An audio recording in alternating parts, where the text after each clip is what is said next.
morning. This is the Eager Beaver Show. You are listening to a True North Eager Beaver Media Incorporated podcast.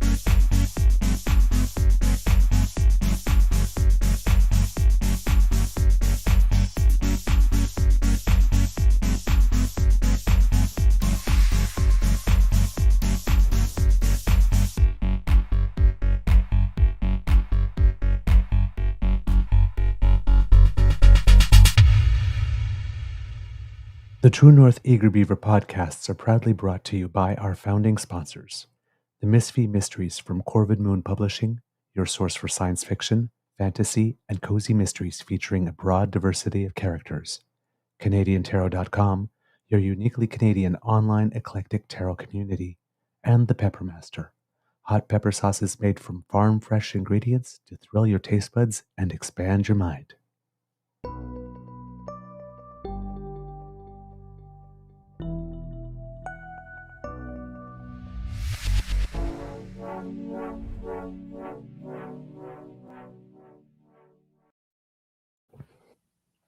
Well, good morning and hello, kids and cubs, and welcome to the Beaver Morning Show. Do, do, do, do.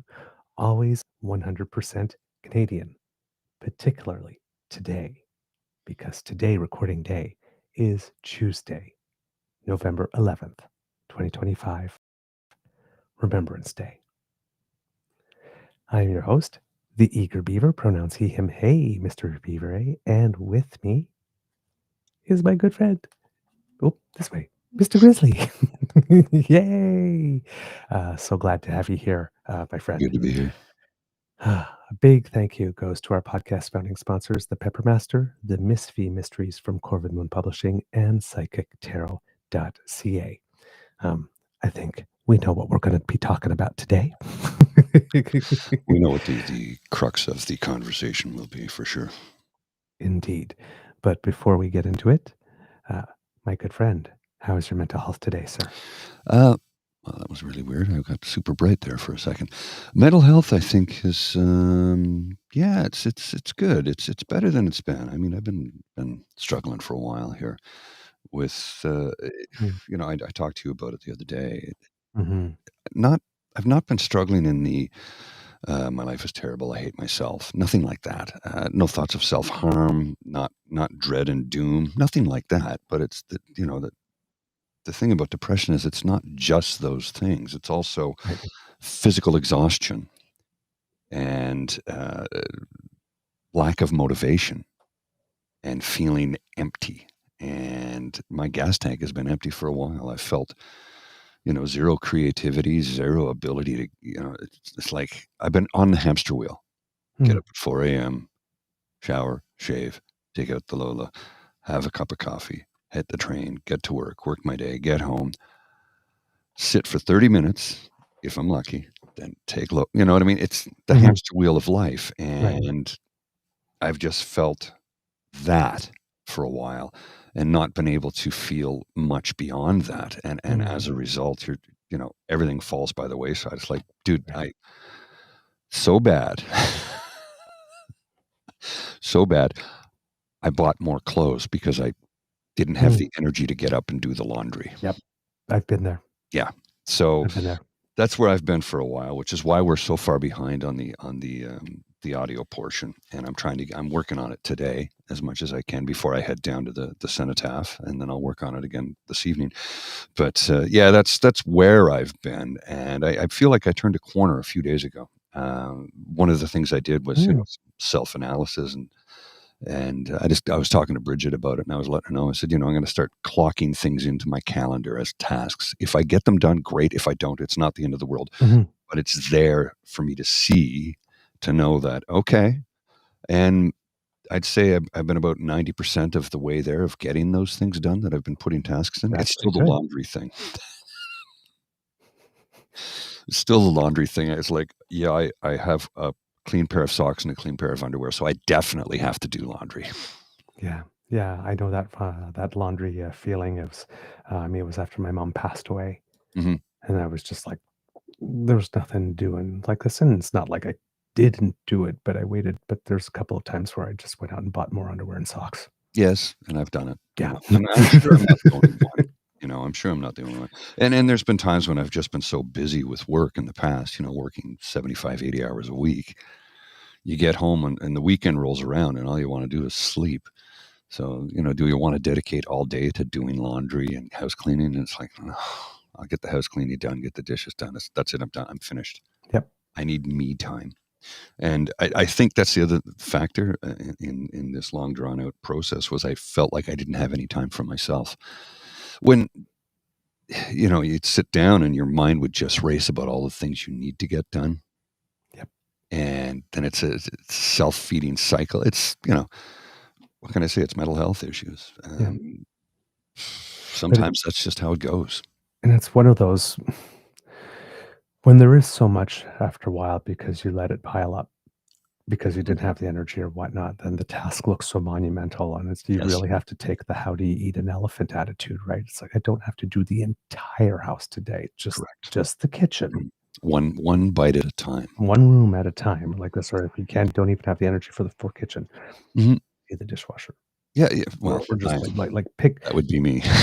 but pick something. Yeah, yeah, Right? It's like even like have that like like you say, have it on a list and like just go and check it because just the action of checking yeah. it, There's the satisfaction. it's like done. That's Well, one less thing on the pile, right? And what was it? Jordan Peterson who said, "Clean your room and make your bed every day." And then he said that, and then of course they showed him in a filthy room. yeah, whatever. I do make my bed every day. Period. No matter Mhm. what. Right. That I do. That I do get done. And I'm a neat freak. It's the OCD Yes, you ADHD cleaned thing. off the floor in your place. Well, it's a little cluttered right now, but I spent a good chunk of Sunday getting things organized because I went into my storage cabinet where I keep audio and video gear amongst other things, and I looked at it and I said, "Okay, I got to tackle this today." I got 50% of it done. It was a much bigger project than I realized, and Bridget was like, "How did it get that way?" And I go, "Well, I put a few things in there and it was well organized, and then more stuff that I had ordered and processed, and it just okay. I'll put it there. I'll put it there. I'll put it, and then you realize, okay, I've just let it go for too long. Yeah. So now I do my autumn cleaning, and I do it in the autumn instead of the spring. So that well, what am I going to clean in the spring? I don't have a house. I don't have the leaves to rake. I don't have, so I do all my big projects in the autumn because well, it's autumn. I'm going to be indoors mostly. In the spring, I want to be outside. Mhm.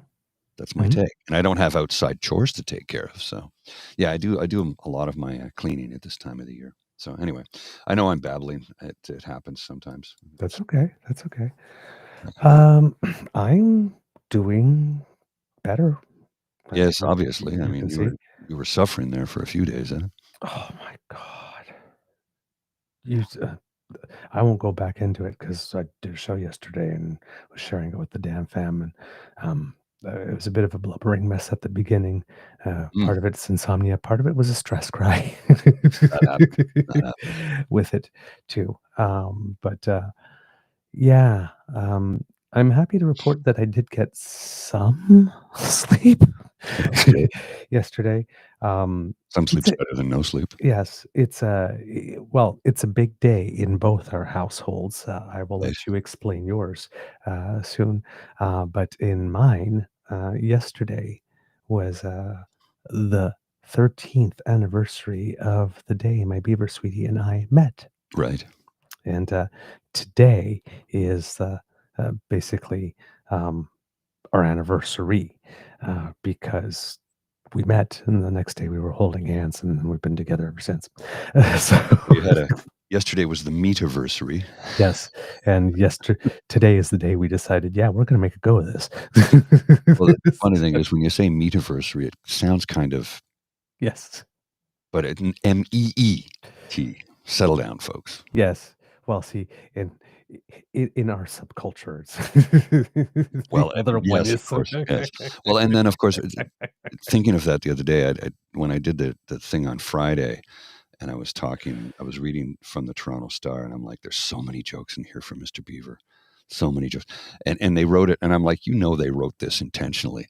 Pierre Poilievre does not have a good grip on his caucus.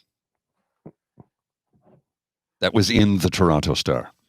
I'm like, oh, that's just too good. as the beaver sips tea with the finger Like, up.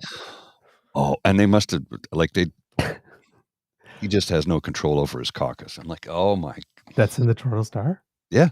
If you watch what a Friday show, you can. I read about it. I read that. I Yeah. read that article from the Star. It's like, oh boy, wow. They were having fun with that one. I watched your Friday shows, but I didn't get to watch the last one because, well, I was sick and then I went Yeah, to the yeah. hospital, so I haven't caught up on that one yet. Oh god. Now it's really on my to-do. It just went up on my to-do list. Well, and I met right after I read that last one. I'm like, oh, there's so many jokes in there. Mr. Beaver would be just losing it right now. See, it, thank you for the anniversary gift. Well, I will go with that. Uh, but it is a very special day at the Grizzly Den as well. yes. Well, Yes. yesterday was. Let me just pull up. I got a little photograph here. I'm going to put on the screen. It was Lola's 5th birthday, and Aww. Bridget was like, "Well, I want to get her a hat and a present," so she bought her an apple with a candle, and there's her birthday hat, which I had no trouble putting on her, but she wasn't really fond of wearing it, so I Mm. had to snap a bunch of pictures as quickly as I could. Hmm. And this one was I'm gonna composite too. I'm gonna take Lola out of this one and put her in another one where we can see Bridget, and it's just a better picture. But this is the best I got of Lola because she kept moving around. Well, right. Yes.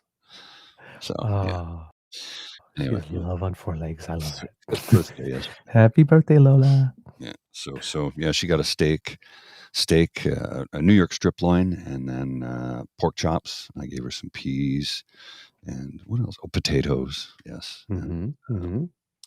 yeah, she had a lovely day. Lovely day. Oh, I love that. Mm. Ah, I mean, sh- look, She doesn't know what birthday those of is. you, yeah, I know, but those of you, clearly you haven't met her, but I've had a chance to meet the wonderful Lola, and she is,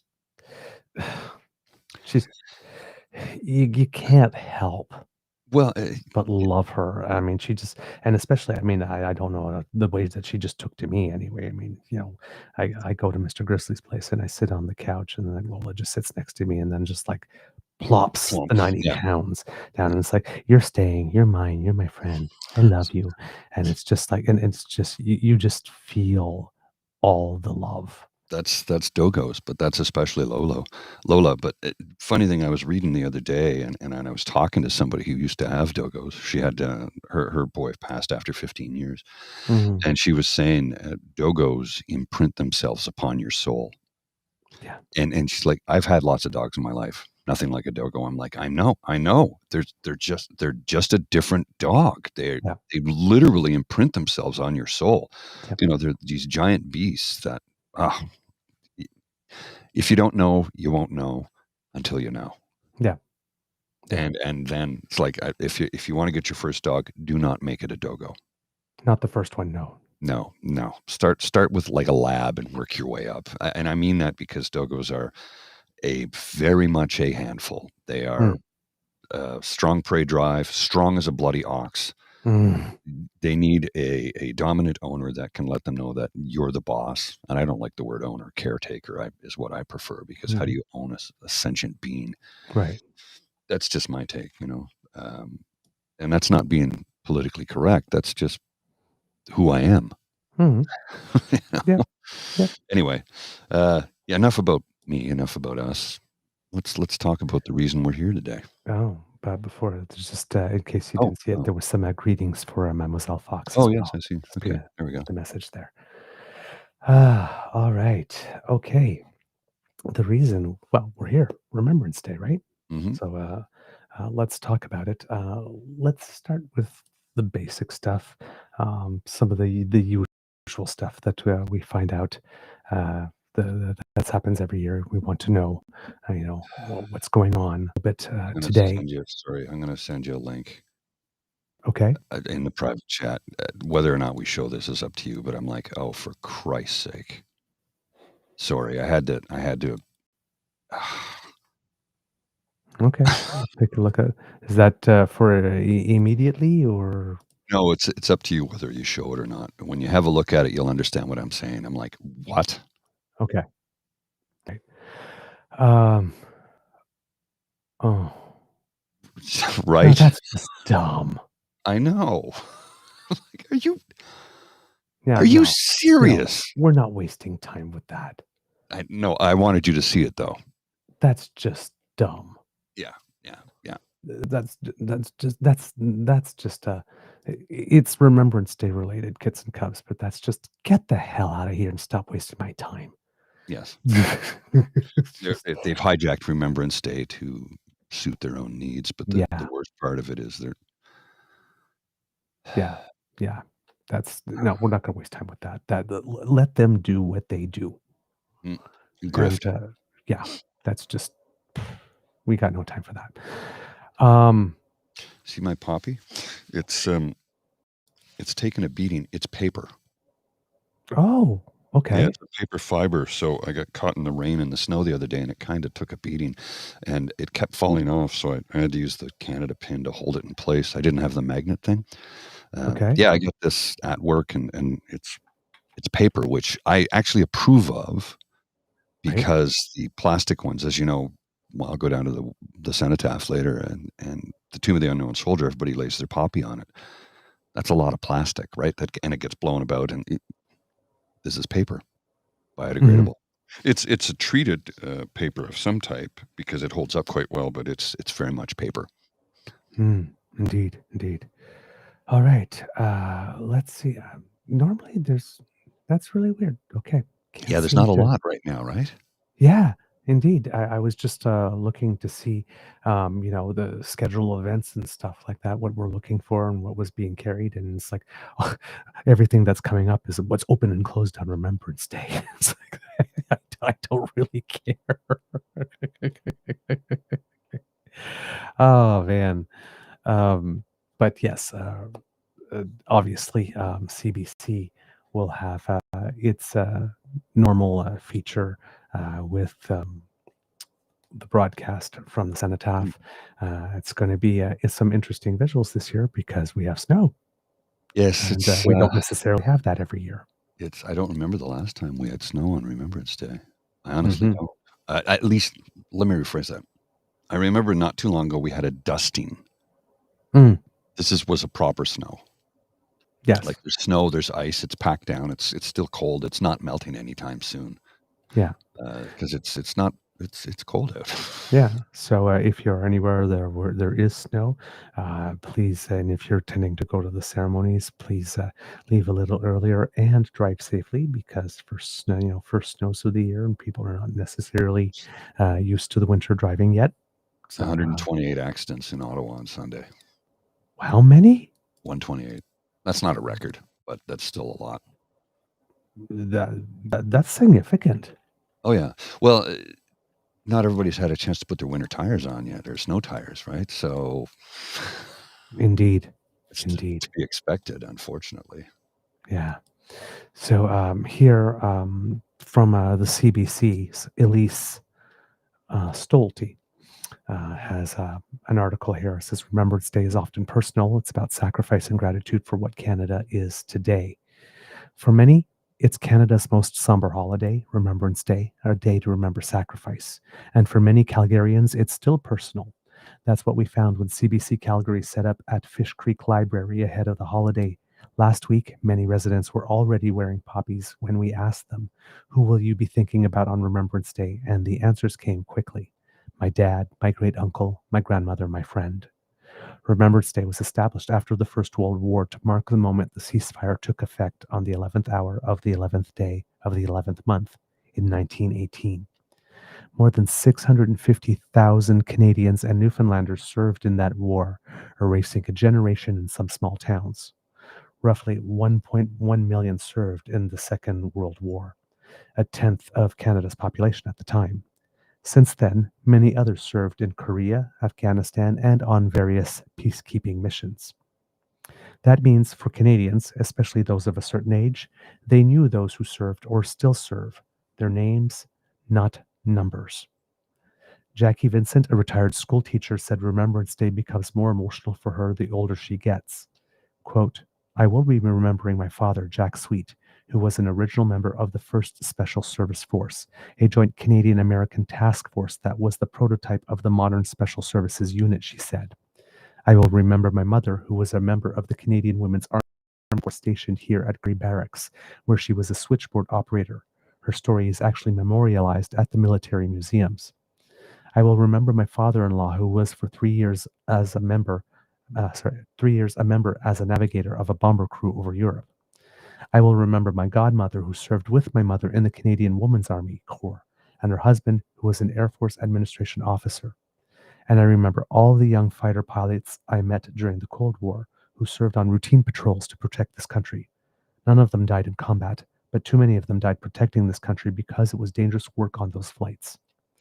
Fish Creek Library, a pyramid structure next to South Center Mall, was busy that day. There was steady traffic past our table, and many of those stopped by had stories to share about the people they're remembering. Gail Carey is remembering her grandfather, Carmen Vassal Edgson. He lived in Edmonton during the First World War. One day he was caught acting drunk and disorderly, she said. Quote, he was given a choice between 3 nights in jail or going overseas. He chose to go overseas, and he was a bicycle courier. He did get injured, and he was honorably discharged when he was in the hospital recovering. That's how he met my grandma, said Carey. He's buried in Edmonton's Beechwood Cemetery. Gil Clausen is remembering his dad, Harry. He served as an airframe mechanic, which meant the family was stationed in bases across Canada and internationally while he was growing up. He had a lot of stories, like about the fellow who was accidentally sucked into an engine and saved by his thick parka. Or how, my God, that must have been terrifying. Yes, yes, it would have been. Jeez. Or how when his dad was a camp cook at a winter training base in northern Saskatchewan, he'd have to cook eggs by chopping them in half with a hatchet, letting them thaw upside down on a skittle, then picking out the shells. Wow. Quote, yeah, he was always the jokester, said Clausen. Others who knew veterans from those early wars said they rarely, if ever, talked about what they went through. A man who spoke with us recalled sitting with a friend when he opened up with horrible stories of pain, then stopped abruptly and said he had never shared such information before. Another man shared a story of his grandma. Her husband was sent overseas as a carpenter, but then given a rifle and sent to the front lines. He died and left her with 5 kids to raise on her own. He said the families left behind also sacrificed for this country. Anne Morgan said she's remembering her dad, an Air Force pilot who wasn't even posted overseas, and he loved the adventure of his job here. On this Remembrance Day, her feelings of respect will be mixed with concern. Quote, concern about the volatility in the world and how people don't seem able to negotiate and compromise, but become so entrenched that there's no way of achieving a peaceful end to conflict. I think of Ukraine and Russia, how Putin is just so determined, she said. As the morning wore on at Fish Creek, we started to wonder about those who don't know someone personally or who recently moved to the country. So we tweaked our question to ask what people will be thinking about on Remembrance Day instead. Some are thinking about other tragedies. A man from Ireland said he reflects on all the lives lost in the Northern Ireland conflict, which ran from the 1960s to 1990s. An immigrant from Iraq reflected on all the chaos and pain caused by repeated conflicts in that region, said Canada is an example to the world, but sometimes it seems we don't fully appreciate what we have. A man originally from China wrote a note on our conversation board saying he appreciates how seriously Canadians take this day of remembrance, more so than he sees in his home country. Wow, that's an interesting No kidding. take. Yeah. A young man from Eritrea said he thinks of his grandfather on Remembrance Day and that he wants to go back to join the military. For Jude, I'm going to have trouble with this one. Jude Idiorikia Kim Wen moved from Nigeria 11 years ago, Remembrance Day is for gratitude. Quote, we are able to come to Canada because Canada is safe. I think about people who served in the armed forces who prioritized the nation ahead of self-interest, he said. Everyone can serve in their own different way, but in the end, we're serving to make sure Canada is a great community. Canada is great because people made it great by their sacrifices. Well, I like that line because that's true, mm, so true. It's so true. And that's why it's a day of solemn gratitude to recognize, acknowledge, and be grateful for the sacrifices of so many who fought and their families and those who supported, but particular for those who gave absolutely everything mhm. Well, so that Canada can be the country that we cherish so much today. it's one of Sir? those things where calling it a holiday is it's not the right term. It's a day It's a of day of observance. yeah. It's not a yes. I'm not working today because of my current position, but most people in Ontario and Quebec are at work today. It is a Mhm. statutory federal holiday, but not a provincial one, which is complicated. So New Brunswick, it is a statutory day. Mhm. Many provinces is statutory day, but it ended in Ontario in 1984. That was the last time it was a statutory day, and there's been calls for the last 20 years to reinstate it, and I don't know why it hasn't been done. Honestly, because in Ottawa for sure, thousands of people. I will see them shortly when I head down to the cenotaph. It's just down the end of my street here, on one block over, and thousands of people will be there, Mhm. as there are every year. You can't if you don't get there by 10 o'clock, you're not getting close. Mhm. As simple as that. And it doesn't matter the weather. People turn up and turn out Yep. every single year. Yep. So it makes me question, why has the provincial government of Ontario not reinstituted it? Because it was for decades. And then they took it away because they said, not enough people are remembering, not enough people are. I'm like, okay, fine. Except times have changed. Mhm. We do Mhm. remember. And the other thing is, we were in a war not that long ago. Mhm. We True. lost soldiers. They fought and died. Right. So come on. Yeah. The excuse that often gets used is, well, the kids should be in school learning about Remembrance Day, not treating it as a holiday and jetting off. And it's like, whatever. But Manitoba, Ontario, and Quebec are the only three provinces where the day is not a statutory holiday. Right. And they One are of the everywhere three. else. Yeah. Everywhere else is, yeah. Yeah. Indeed. Nova Scotia, Newfoundland, and Labrador recognize the day under separate legislation, actually. So, which is Well, kind of interesting. when we moved from Ottawa to Miramichi, New Brunswick back in summer of '84, I was moving to a familiar place. It's my mom's hometown, and I'm related to half the place. But uh, in Ontario, that fall, there was no Remembrance Day observance, as in you were going to school. Period. You were in school. You were at work. That was it. It was changed. But when I got to New Brunswick, they're like, "Oh no, it's." We go down to the cenotaph, and I'm like, "Oh, I didn't know that." Uh, because in Ontario, it's not a statutory holiday anymore. And I Mm. still statutory day, I think is the best term to use in that sense, because it's not a holiday. You say holiday, it's like mirth and merriment and fun times and sandy beach and, Yeah, I think of Madonna holiday. yeah, and that's not what it is, nor is it meant to be. Indeed. I Indeed. will go down to the cenotaph, and then I will meet some friends for a pint of Guinness. I think I'm going to go with the Virgin Guinness today. I think because Mm, I have work to do this mhm. afternoon for this show when I get home. So yeah, I'll Yeah. probably just stick with the Virgin Guinness today. Yeah. I might go down to the memorial center's not that far away, and there's usually something Mm, there in the morning. So I might go check that out this morning as well. But I also love watching the ceremony just live. I mean, I would go when I was in Ottawa, but now that I'm not there, I kind of it's kind of a two for me. I get to do the Remembrance Day, but I kind of feel a little close to home as well when I watch mhm, it. Right.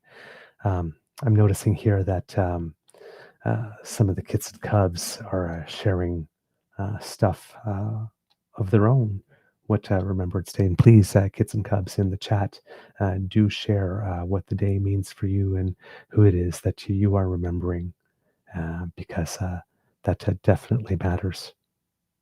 Oh, yes. Yeah, there we go.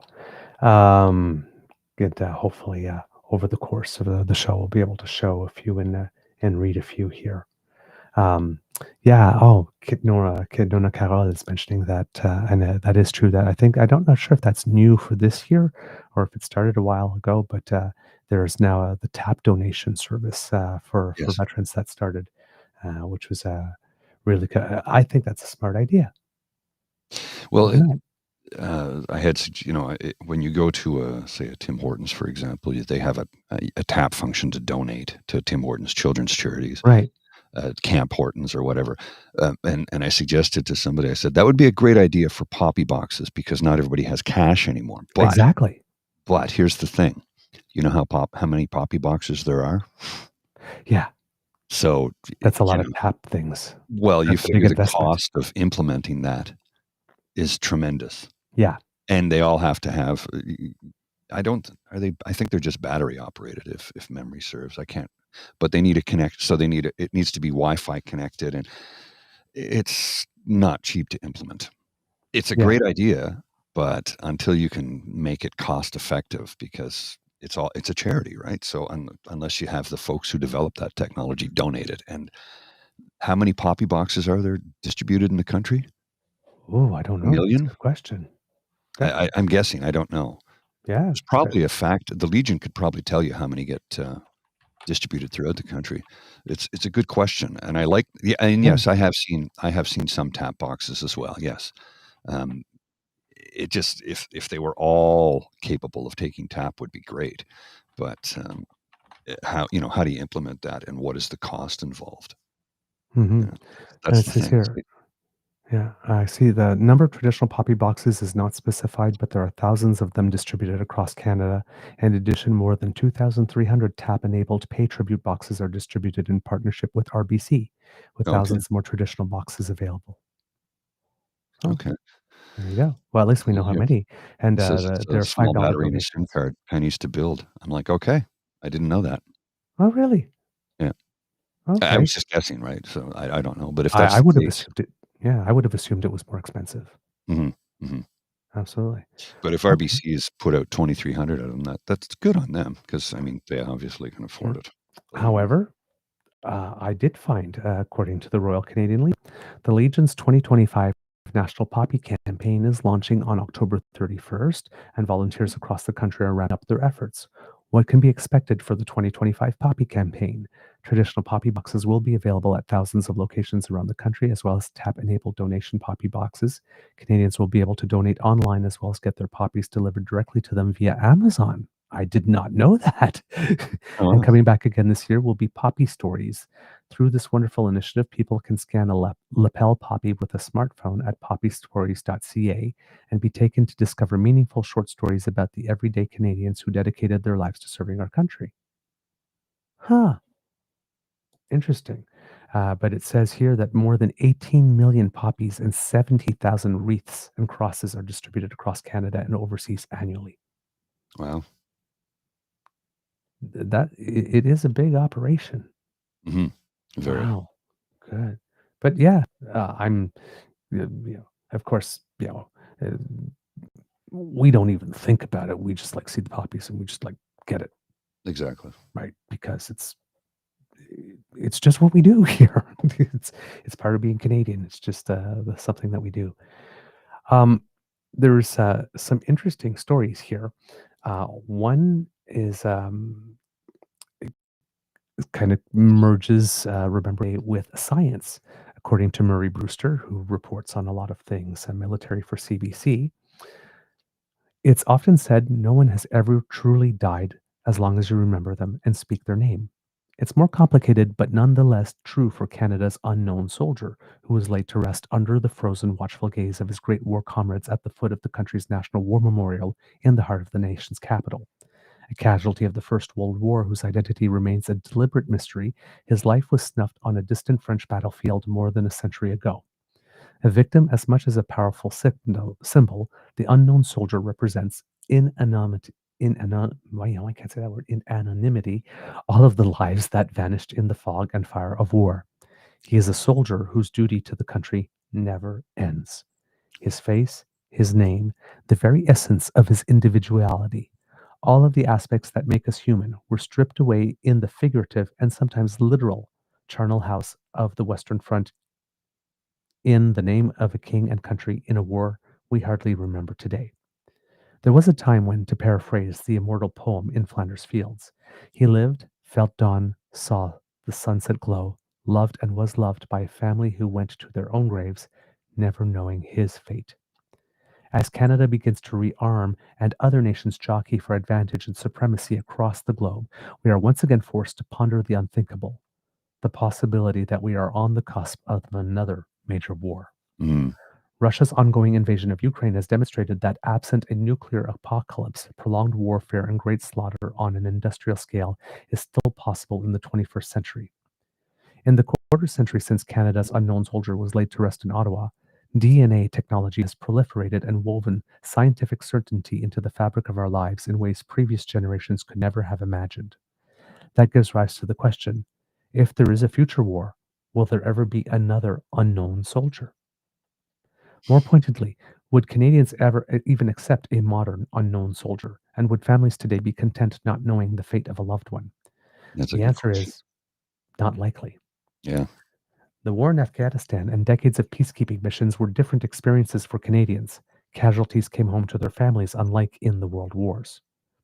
Given the faces and names back, Giving the faces and names back to Canada's approximately 29,000 missing and unidentified soldiers from the wars of the previous century is the mission of the Department of National Defense's Casualty Identification Program, which was established in 2007. It focuses on newly found skeletal remains and pre-existing unknown graves of Canadian soldiers, all of them predating 1970. As a consequence, Renee Davis, a Defense Department historian, spends a lot of time in cemeteries looking for unknown soldiers. She helps compile the research in the identification process. Quote, each of these stones represents a person, Davis said on a recent walk through Canada's National Military Cemetery at Beechwood in Ottawa.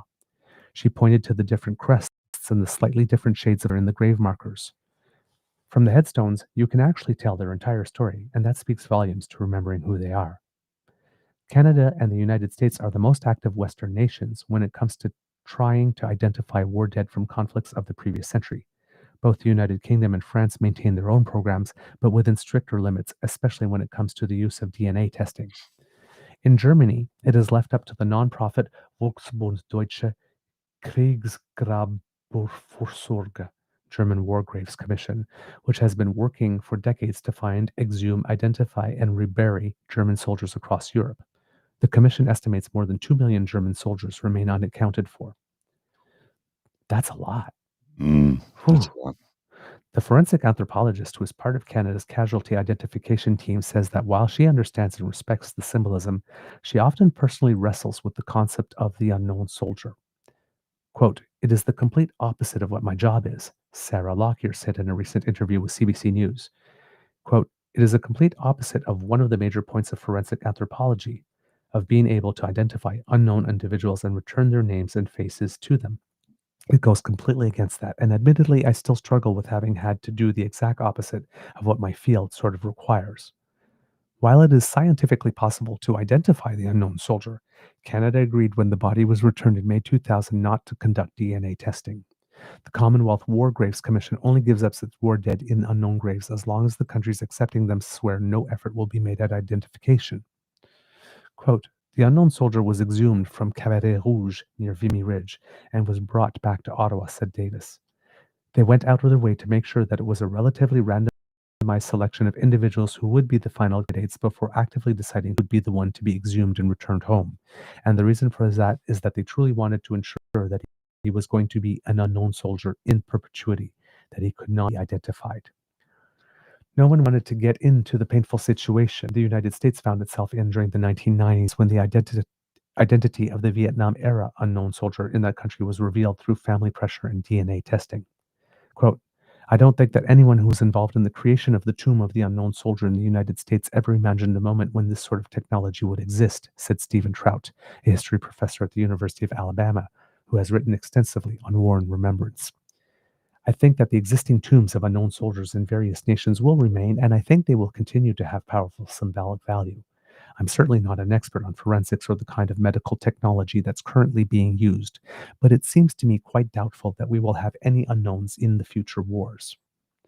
One of the last tombs to be established was in Newfoundland in 2024. An unidentified soldier was brought home after more than a century of resting in French soil, a representative of the more than 800 Newfoundlanders who are missing and presumed dead in the world wars. Phil Ralph, a retired captain and military padre, said he doesn't believe the unknown soldier will lose any of its symbolic power, even though future casualties will not share his anonymity. Quote, the unknown soldier himself is that touch point for everyone because it could have been any of us, said Ralph, who is now with the Wounded Warriors Canada, which provides mental health services to veterans. However, he can put himself in the shoes of the soldier's family. I would be opposed to anyone trying to find out who the unknown soldier is that's buried under a national war memorial because it's such a powerful symbol. But on the other hand, I'm a dad, and if it was my child, I would want to know. Mm-hmm. Yeah, I can see that. But yeah, interesting there. So science, technology, been coming together with this kind of service. So I didn't even know there was an identification service within the Canadian military. Oh no, I knew about that. I didn't know that. I don't know. I would imagine that most Canadians wouldn't know about it. I mean, I'm sort of privy to it because Well, yeah, grew up with it, yeah, indeed. Oh, interesting. As well, kits and cubs, very, very, very important to note that it's not just that is important, but on the 8th of the month, it was Indigenous Day as well, Yes. which is, and I didn't get to mention it on the show, as again, I don't had a show. I think the 8th was the Friday, which was the day that we didn't have a show. But according, come on, work with me here. Okay, let's try this again. Computer. There we go. One more time. There we go. According to the True Patriot Love Foundation, November 8, Canadians pay tribute to First Nations, Métis, and Inuit peoples who have served in Canada in times of war and peace for more than 200 years, from the War of 1812 to both World Wars to Afghanistan, and who continue to serve. National Aboriginal Veterans Day, or Indigenous Veterans Day, National Aboriginal Veterans Day, as it was then called, was first observed in Winnipeg on November 8, 1994. It has since spread nationwide. It is now known as Indigenous Veterans Day. There are some 20,000 Indigenous veterans and more than 2,700 Indigenous members who currently serve in Canada's military forces. And then it says here, thousands of Indigenous people proudly served in uniform during the First and Second World Wars and the Korean War. Many Indigenous communities also contribute to our country's war efforts in other ways. However, despite their service at home and sacrifice on the front lines, Indigenous veterans were subject to repeated injustices and discrimination. The Government of Canada expropriated hundreds of thousands of acres of reserve lands during this era.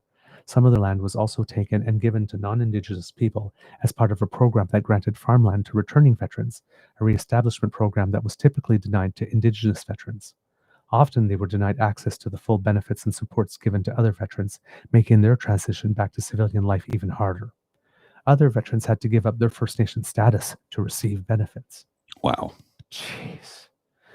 Decades of advocacy, activism, and protest led to a formal apology from the federal government in 2002, plus compensation for First Nations veterans. In 2019, Métis veterans also received an apology and a promise of compensation in acknowledgement that they also were not allowed to receive the same benefits and reintegration support as other Canadians after the war. On October 30th, 2025, the Chief of the Defense Staff, General Jenny Carignan, and the Canadian Armed Forces Chief Warrant Officer Bob McCann delivered an apology on the behalf of the Canadian Armed Forces to current and former Canadian Armed Forces members, as well as their families who suffered from the impacts of systemic racism, racial discrimination, and racial harassment during their military service. And if you saw the clips of that, the Chief of the Defense Staff was extremely choked up when she was did delivering watch this the clip. apology. I did watch the program live. I was at work at the time, and I thought it was very, very well done. I have a friend, a retired military personnel veteran, who had a very interesting take. I'm not gonna read it to you, but a different take and an interesting one, and one that is lived experience. That's all I'm going to say. It was, it was hard. It was hard to read, and at the same token, I thought, well, no, you have the right to say those things, and you have that experience, so you would know better than I would. So who am I to say a damn thing? I can't. I can't even comment on it. But it was a fascinating take on it. How the gist of it was, yeah, we've heard this before, same old song and dance, nothing ever changes, nothing ever gets done. To that, in that sort of milieu. So this is somebody who has been down, this is also a woman, by the way, who has been down that pathway and again has said, nothing has ever been done. Hopefully it'll change, but doubts it, because a 30-year career in the military, she has a different take, right? Right. On Indigenous, I'll be right back. Okay. On Indigenous Veterans Day, we honor the service, the struggle, the courage, and the sacrifice of all who serve at home, around the world, and across generations. And then the True Patriot Love Foundation says how you can get involved. Make the historical personal. The lives and experiences of individuals who served can get lost in the overwhelming sweep of history. You can deepen your appreciation of their sacrifice by making a personal connection. Here are just two examples. Using AI, Indigenous soldier George Stonefish's letter home from the battlefield was transformed into a haunting image as part of True Patriot Love's Remastered Memories project. Get to know a Canadian Cree veteran, Charles Checker Tompkins, in the documentary Cree Code Talker, which features Indigenous veterans' eyewitness accounts of Code Talkers' contributions in securing victory in World War II. Or pay tribute in person. In our nation's capital, you can pause to reflect at the National Aboriginal Veterans Monument in Ottawa. Erected in 2001, it is a tribute to the dedication and sacrifice of First Nation, Métis, and Inuit people from coast to coast to coast who served on the front lines. The Sergeant Tommy Prince Memorial in Winnipeg, Manitoba commemorates the life and service of this residential school survivor who became a soldier with the Princess Patricia's Canadian Light Infantry and won the Military Medal. The Nipissing First Nation Cenotaph in Garden Village, Ontario is dedicated to those who lost their lives, who served in any capacity, and those who continue to serve.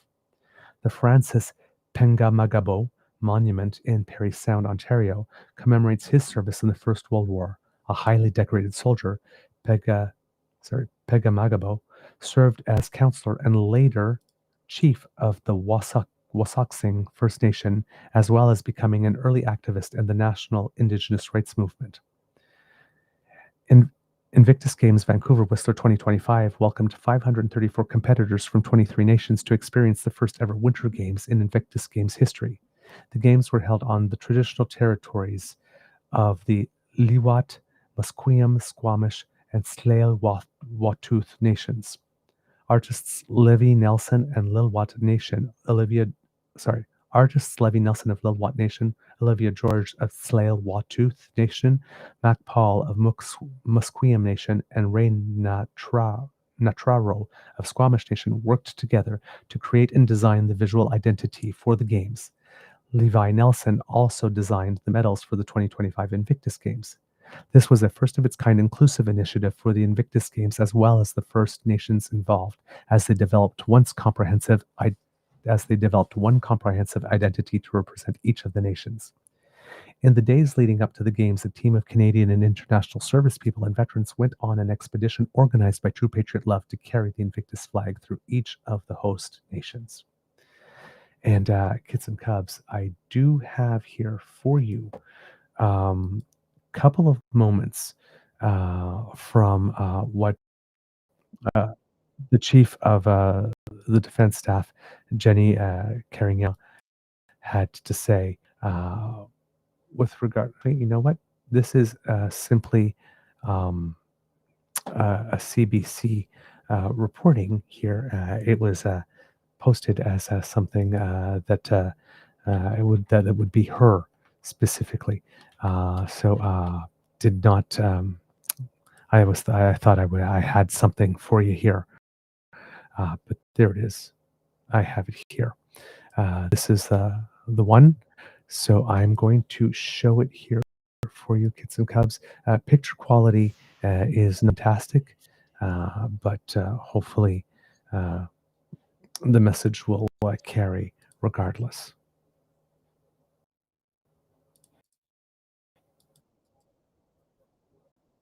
In the history of the Canadian Armed Forces, and it is also a very difficult day. A day of which we are confronting a painful truth.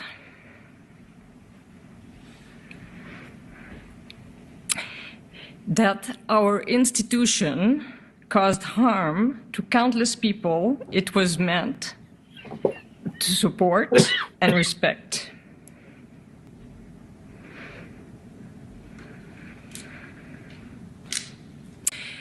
Our great institution stands on a foundation of fundamental values, values that should be in turn manifest in the daily words and deeds of every one of our members. Systemic racism, racial discrimination, and harassment are an affront to these values, and yet we allowed these injustices to occur and fester within our ranks. And as individuals, whether this stemmed from ignorance, indifference, complacency, or complicity, is not an excuse. It was a clear betrayal of everything we stand for. Therefore, on behalf of the Canadian Armed Forces, I offer my most sincere and deepest apologies. I apologize to every CAF member, veteran who experienced racism, discrimination, and harassment. And I acknowledge we failed you. To every single member of the Canadian Armed Forces at every rank level, on every base, wing, station, operation, and deployment, I say today's apology is a milestone in our history. But it is just that. It's a milestone, and it does not represent an end point. It is a path we have set ourselves on along a difficult and much longer journey that we must undertake together. A journey of reflection and of self-awareness, of understanding and allyship. As you can tell, they're kids and cubs. Very, that was a composite of what is that she said on the day. But, having difficulty getting it out, choking up. And if you were paying, you could actually hear in the audience people sobbing. Indeed. She said that with her full chest. Oh, yes. Yeah. And she meant it. I have no question, no doubt in my mind whatsoever. Yeah. How do they follow up? What happens after this? I don't know. It's not up to me to determine. I'm just a tiny cog in a big machine. Yeah. Some specific news that came out earlier this morning. There is going to be a bit of a difference in today's ceremonies because, as you know, the Governor General is I I can't remember top of my head, it's just escaped me what her military position is. She's not the commander in chief. That's the United States. Ah, Chief of Defense Staff? no, the governor general. Oh, Governor General. Yeah, she's militarily, right? Because I remember when the governor general, Mary She's the head of Simon. state. Yeah, but she has military medals, Yes. right? Because she has a specific role with the military, and I can't remember what it is off the top of my head. I'm so sorry. But the governor general is there every year for Oh, yes. Remembrance Day. So she's I guess the head count, something like that. Look it up and find the proper title there for her. But she will not be there this year. And before you start hearing a whole bunch of rumors and people trying to, Smart. create some scandal or conspiracy theories, um, uh, she, she is taken ill. We do not know with what.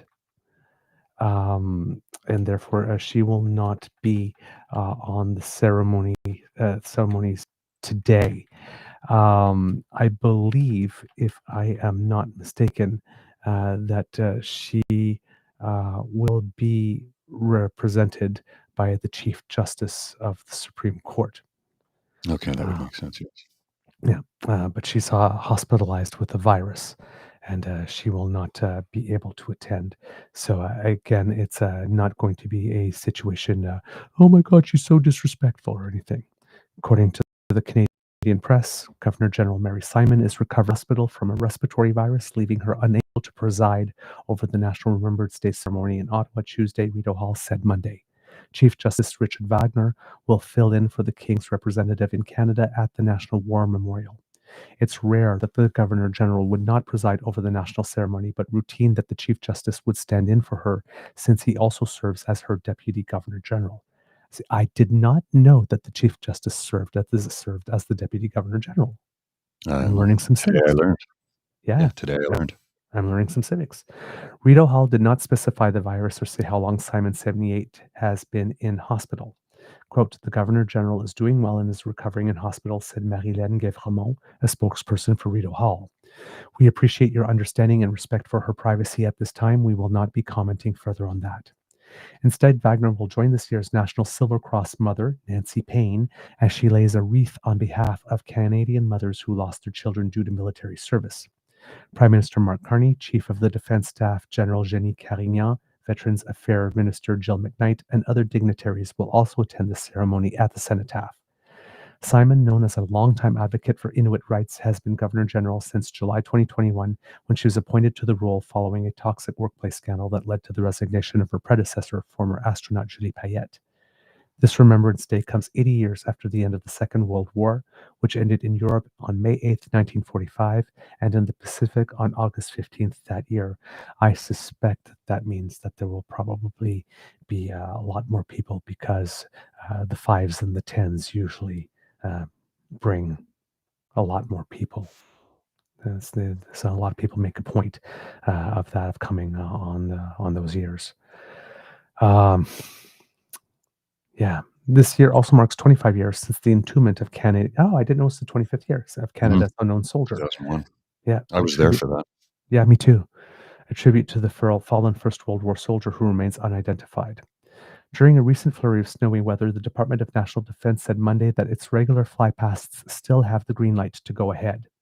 CF-18 fighter jets will soar above the National War Memorial and Beechwood Cemetery in Ottawa, with a variety of others scheduled across the country involving different aircraft, from CC-295 Kingfisher search and rescue aircraft over cities through British Columbia to a CH-148 Cyclone chopper fly past over Halifax. So there you have that. As well, kids and cubs, unfortunately, with every Remembrance Day, now seems to have come a new tradition. Oh, Tradition that I do not like. something But tells me I'm going to be upset. you are going to be upset. And I was planning to do the show today, saying, wow, at least this year, with what's going on with the Conservative Party in Canada and the bottom falling out and all that kind of stuff, they didn't have time to do this year. But this morning I woke up and then saw it. They found time. Of course they did. They found time. So the annual Conservative tradition of lying, and I choose the word specifically, lying, because that's what it is, Mhm. about a Remembrance Day prayer ban. Yeah, that's Is not that? a thing. Not a thing. Yeah. Not a thing. It's a lie. Blatant lie. Yeah. Bald-faced, blatant lie. It's not a thing. It was never banned. Ever. And we've done this now twice on our show. Mhm. I think where we've shown we are not going to do it again when we do some recap of it tomorrow. But just my personal opinion. Mhm. I have a feeling you might share it with me, Mr. Grizzly, but I believe that the members of the Conservative Party of Canada, and all their minions and media sycophants and everybody who does this type of thing, totally dishonor, trash, Mhm. piss all over Yeah. the memories of those who gave everything when they use them, their service, their memory, for fraudulent purposes, from which they fundraise, by the way, off of which they fundraise.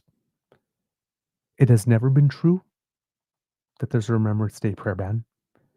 Every year, we see them praying, and yet they still do it every freaking damn year. Of course they will. It Because they is don't, again, this is not gross. a group of politicians. This is a group of drunken frat boys having a frat party who think everything is funny, and they need to belittle everybody else beneath them because they feel everybody is beneath them. This is who they are. Yeah. They nothing is sacred to these people. Nothing. Yeah.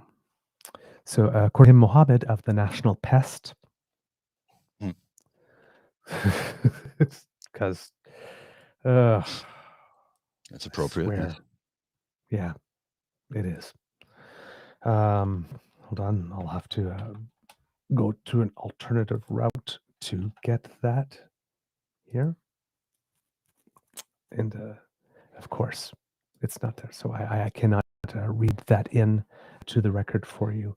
I was going to read it into the record to see what it is that they were saying today. But oh, wait a minute. There we go. We have it.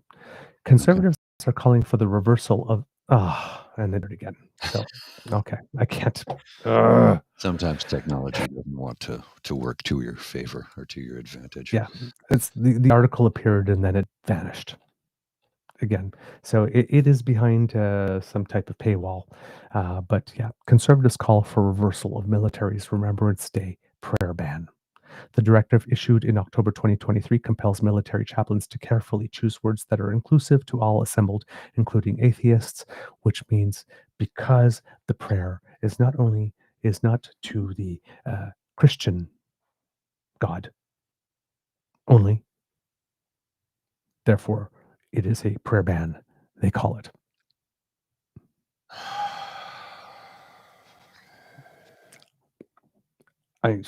Jamil's going to be all over this shit, right? Mm-hmm. Yep. Both Christian persecution and liberal racism, two things that are not actually happening. Right? Let's just make things up nowadays to sell our brand of fascism. Yeah. You know what? I have found it through an alternative means that they can use for doing what the National Pest will not. Conservatives are calling for the reversal of a military directive they say inappropriately censors religious speech at public commemorations. New Brunswick Conservative MP Mike Dawson, please resign, said it was an affront to the memory of the fallen that the Chaplain General's 2023 direction on chaplain spiritual reflection in public settings is still in place. Quote, I am ashamed that our government intends to restrict public expressions of faith in our military, or in plain terms, to ban prayer. It is cowardice to ask our sons and daughters to put themselves in harm's way, but refuse them the right to express their faith in God. To deny those who provide our freedom the right to openly pray is an insult to those who never came home, Dawson told the House of Commons. Yeah, that's not the insult to those who never came home, honey boo boo. The directive. Go ahead, Mr. Grizzly. Well, I was going to say the other thing that they seem to fail to acknowledge, because that would never happen, is that a lot of soldiers who have served in the theater of combat aren't exactly what you would call believers. Mm. Mm-hmm. Not all. Many still do, but many just don't, because what they have seen and witnessed firsthand has destroyed their faith or belief system to the point where now you're saying they can't do this when that's not even the case. And you've never taken into account that many of them don't want it to begin with. Mm-hmm. That never gets accounted for. Mm-hmm. And I'm just saying, who's speaking for those folks? Right. Indeed. The directive, the directive issued by then Chaplain General JLG Guy Belil in October 2023 compels chaplains to carefully choose words that are inclusive to all assembled, including atheists. The order also restricts chaplains from wearing so-called faith tradition scarves, bearing religious symbols like crosses and crescent moons at military ceremonies, mandating that all wear identical scarves adorned with the religiously neutral Royal Canadian Chaplain Service crest. Yes, because the military has people of all faiths and no faiths within it. Mm-hmm. People keep on forgetting. We had Sikh, was it battalions or? Yes, during World War I and II. Yes. Yeah. So well documented. They're not praying to the same God that you are. Yeah. Yeah. No, it's this group of reformicons who believe that no, there is only one God, and it's ours, and you have to accept it because anything else is verboten because Canada's a Christian nation. No, it's not. Yeah, it's not. And only we matter. Yeah. And that's what they're saying. Only we matter. Yeah. Only us. On this day. Which makes one wonder what would happen, like Tim Uppel. Yeah. Who is a member of the Conservative Party. Yeah. And you see him in the House of Commons frequently. He speaks in the House of Commons frequently. Yeah. He's sick. He wears his turban. Yeah. I wonder what his take on that is. Right. I can guarantee you he's not allowed to say a damn thing about it. CARE wouldn't allow that. We cannot have dissension in our ranks. Belil said the changes were necessary following the Supreme Court of Canada's Saguenay decision in 2015, which found the state has a duty to uphold religious neutrality in public settings. So, again, it's a Supreme Court decision, but the Conservatives never mentioned that, right? Hey, military, just reverse it and break the law. Let's honor our veterans by pretending that prayer is banned and then asking the military to violate the law, defy the Supreme Court, and defile the Constitution for Remembrance Day. Yes. This is my unimpressed face. Again, this is not a serious party. This is not a party that cares about governance. It's just fundraising, marketing, fundraising. They do not want to govern. They want to control you. And here's the thing. Every dollar they fundraise off pretending, cosplaying that prayer is banned is a dollar that does not go to the legions. No. It doesn't go to the legions. It doesn't go to whatever religion that they're trying to, in quotation marks here, protect. It goes directly into their coffers. The then Chaplain General tempered. So there we go. The then Chaplain General. The then Chaplain General tempered his own Remembrance Day address at Ottawa's National War Memorial last year, prefacing his remarks as a reflection rather than a prayer. Reverend Dr. Andrew Bennett, head of faith community engagement at Faith-Based, I cannot speak today, Reverend Dr. Andrew Bennett, head of faith community engagement at faith-based think tank Cardis, says the directive misses the mark of religious neutrality by putting irreligion ahead of religiosity. Quote, to say that the Canadian Armed Forces chaplains cannot speak about God or cannot pray at public ceremonies or remembrance is showing a lack of understanding of who is in the armed forces, men and women who serve this country, many of whom are religious and live out their faith, but not all, sir. They don't put their faith aside when they join the armed forces, and so it is perfectly fitting that it's ceremonies of remembrance when we remember the dead who are fallen for this country. Conservative defense critic James Bazan, who should know better, echoed these sentiments in an email to the National Post, and he should know better because he's been a defense critic for God knows how long. Yeah. He's the permanent one. Quote, we should be encouraging Canadian Armed Forces chaplains of all faiths to offer benedictions and prayers rather than order them to exclude faith-based prayers from their public remarks, wrote Bazan. Bennett says that faith has long been tied to military service, pointing to old adage, there are no atheists in foxholes. The directive dishonors those men and women who fell for this country in combat when they were in the trenches at the Battle of Somme or when they were fighting in the Pacific Theater at the fall of Hong Kong. You don't think that they were praying that they would survive and see another day? Said Bennett. Yes, they were probably praying, but they were probably not all praying to the same. There are people who pray and just say, oh, please help me. And it's not necessarily to God. No. Could be to the flying spaghetti monster for all we know. Praying to the universe. To fate. The ancestors. Please don't do that if you're a white person. Please don't pray to the ancestors if you're a white person. Please. I beg of you. Well, I mean, I guess you can pray to your, but not in the same sort of way that Indigenous people pray to ancestors. Right? No. Bennett says it is entirely in the power of now Chaplain General Colonel Lisa Pekarinuk to reverse the directive. No, it is not. It is law. Mm-hmm. Pekarinuk assumed the role in May, becoming Canada's first female Chaplain General.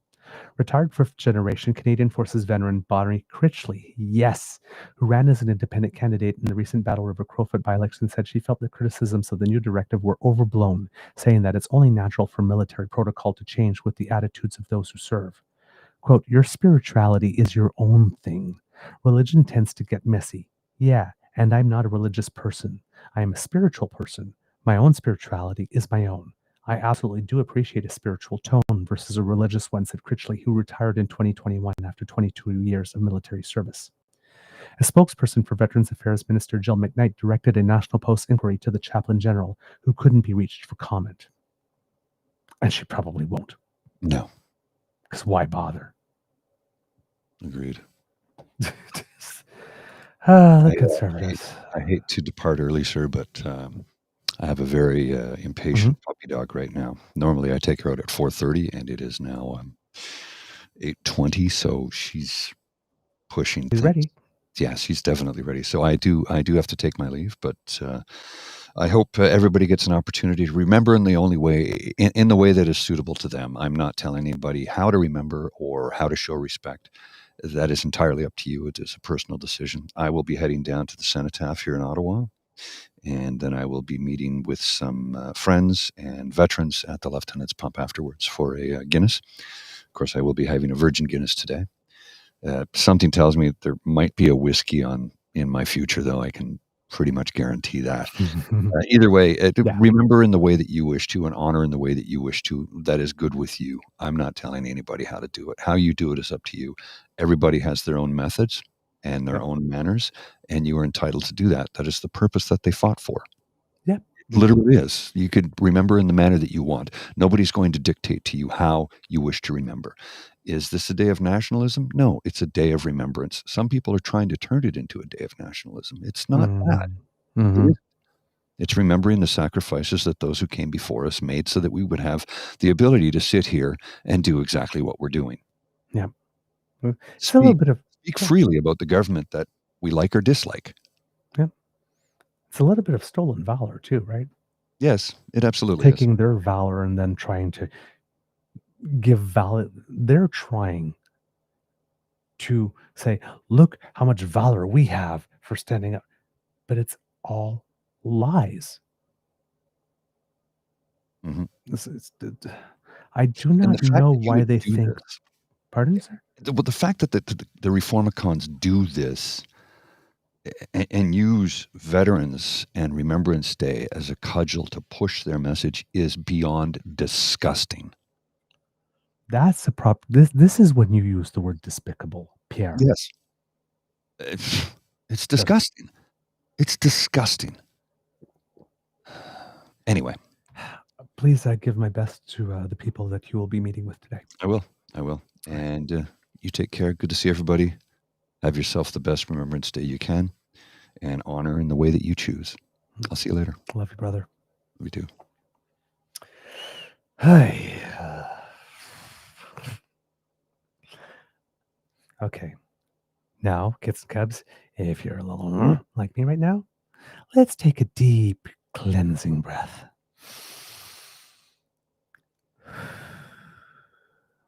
Breathe in inner peace. Breathe out.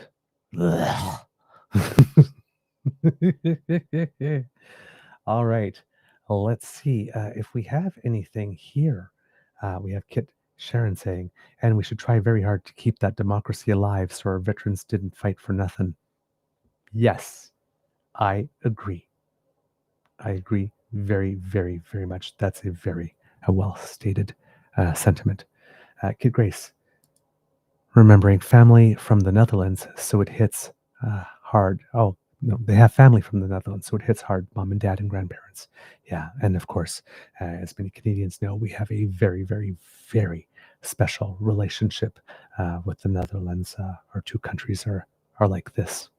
And um, I've been to the Netherlands a couple of times, but I haven't been to one of the places where soldiers are buried, and I haven't gone on.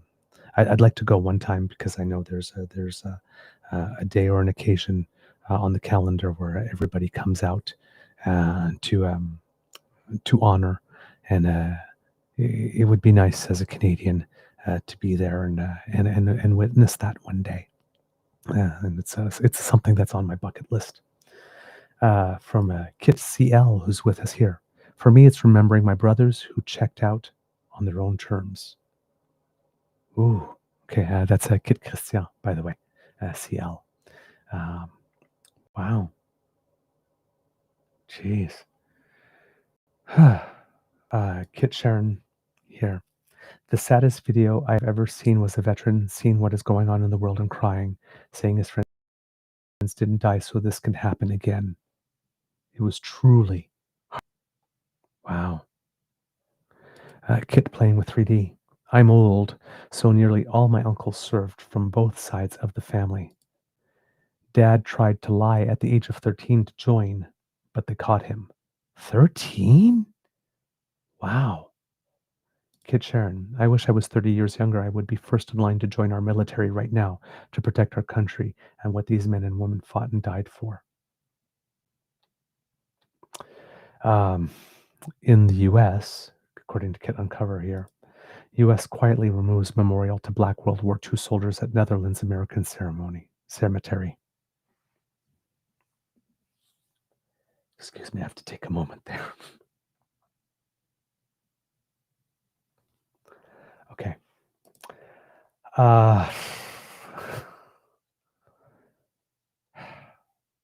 Wow. Wow. Just, I can't believe it.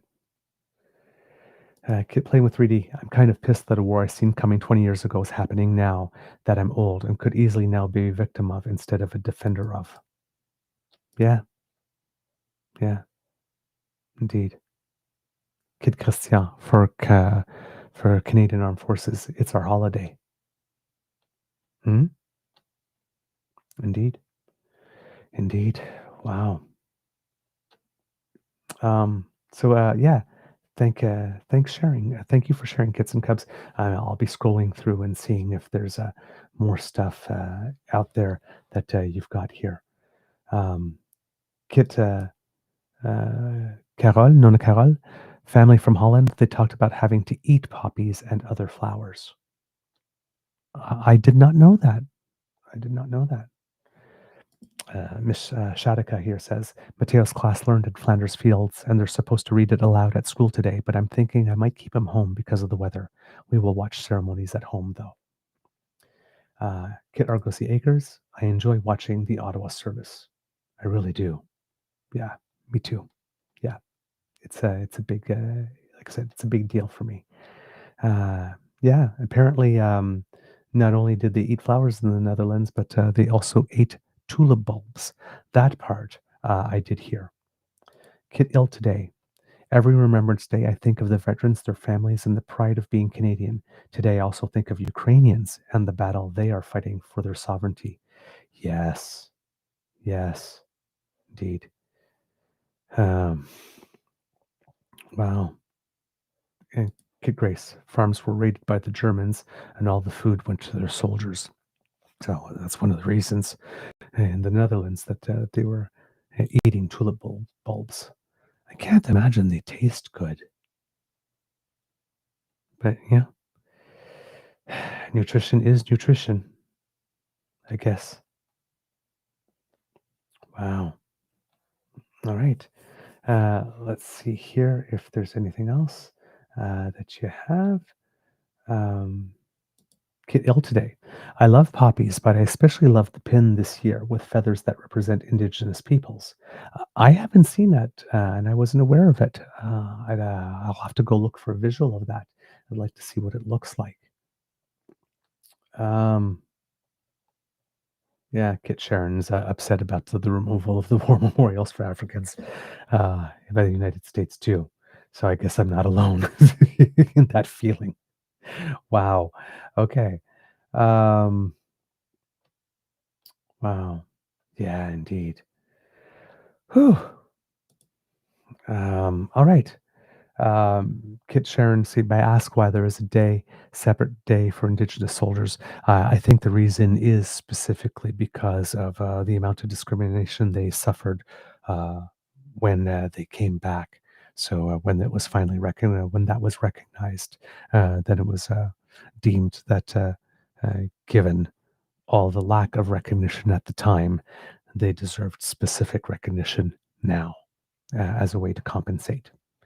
Um, that that would be my best educated guess with regard to that. I don't know if that's actually the fact, but that would be my best educated guess with that.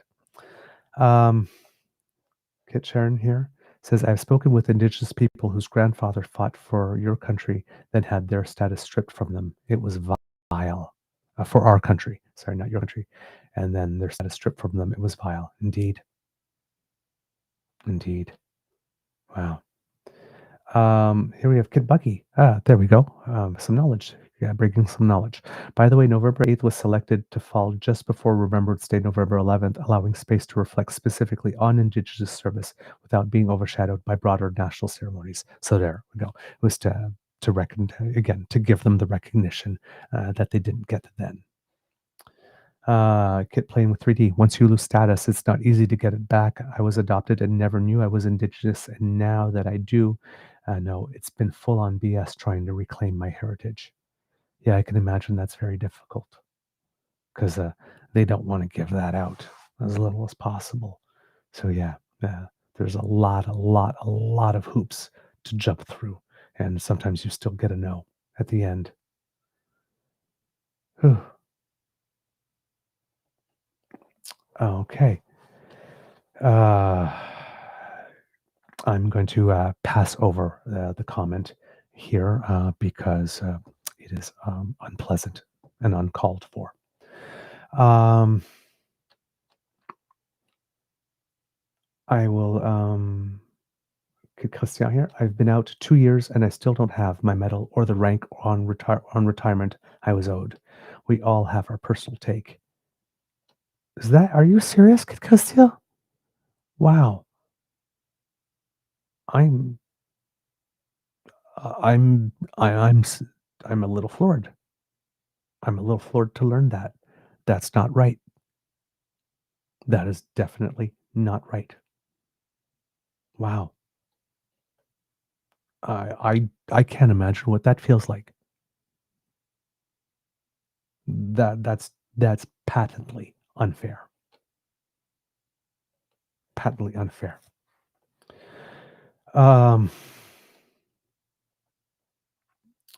Let's see here. What else do we have here?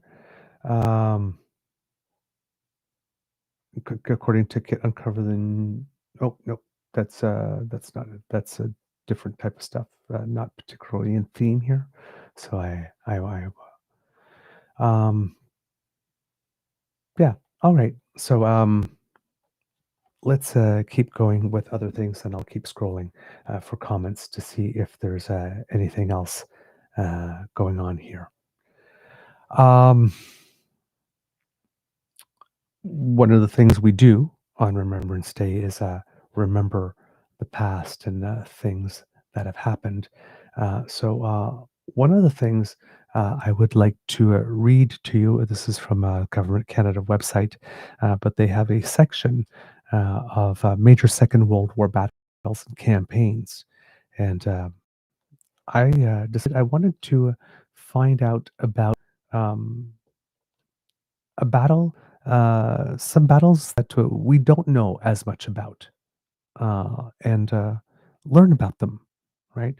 We know about Vimy Ridge and that type of stuff, but there are other uh, battles that we may not know as much about. And oh, come on, the page cannot be found on a Government of Canada website on Remembrance Day. I am having a day technologically here. Here at the Beaver Lodge, trying to bring you some solemn content. But I was going to try to find out a little more about the Battle of Hong Kong in 1941, but that is not going to be allowed to happen because the page has been moved. I tried to find an alternative source for you. There might be Canadian Encyclopedia or something entry with regard to that. But as an alternative for now, let's go to the Battle of the Atlantic from 1939 to 1945. The war against the U-boats from 1939 to 1945 was the formative experience for the Royal Canadian Navy in the 20th century. Fought largely by reservists in small ships built in Canada and operating from Canadian bases, the defense of North Atlantic trade against the submarine menace defined a naval role for Canada within a much larger alliance. After 1995, the Royal Canadian Navy became the best anti-submarine warfare navy in the world as part of NATO, but it was not an easy or direct path. In 1939, the Royal Canadian Navy expected submarines to be a manageable problem.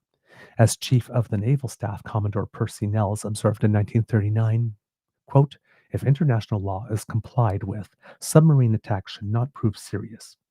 However, should submariners again resort to unrestricted attacks, Nels felt that, quote, "The means of combating the submarines are considered to have so advanced that by employing a system of convoy and utilizing air forces, losses to submarines would be very great and might compel the enemy to give up this form of attack."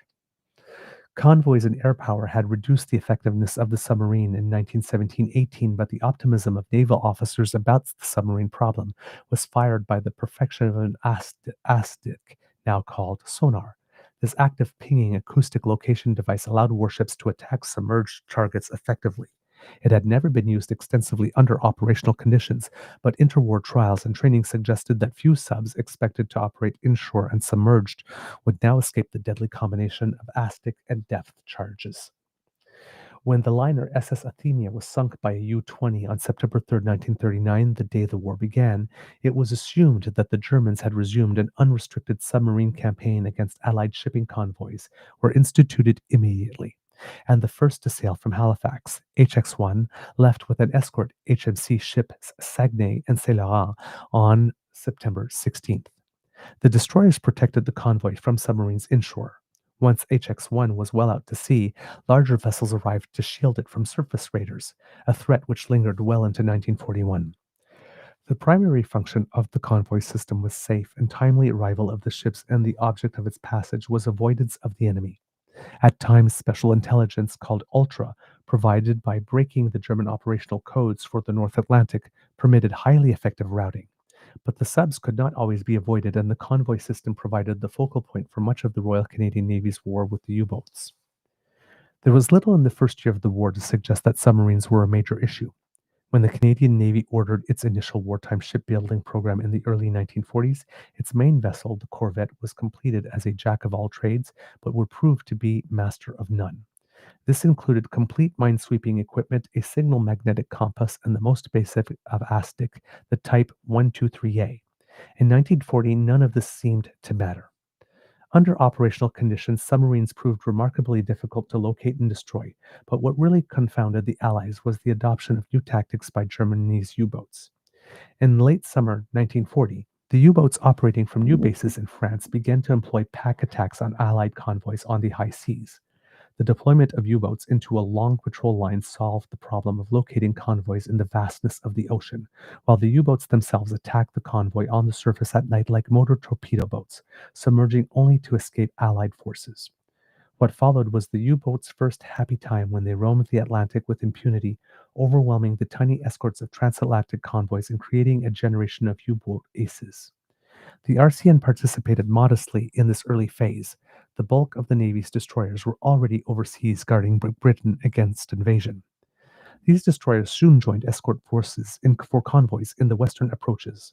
It was during these operations that HMCS Ottawa shared in the destruction of the Italian submarine Fadi Bruno on November 6th, the first time the Royal Canadian Navy destroyed an enemy at sea. What ultimately drew the whole Royal Canadian Navy into the war against the U-boats was the extension of pack attacks westward.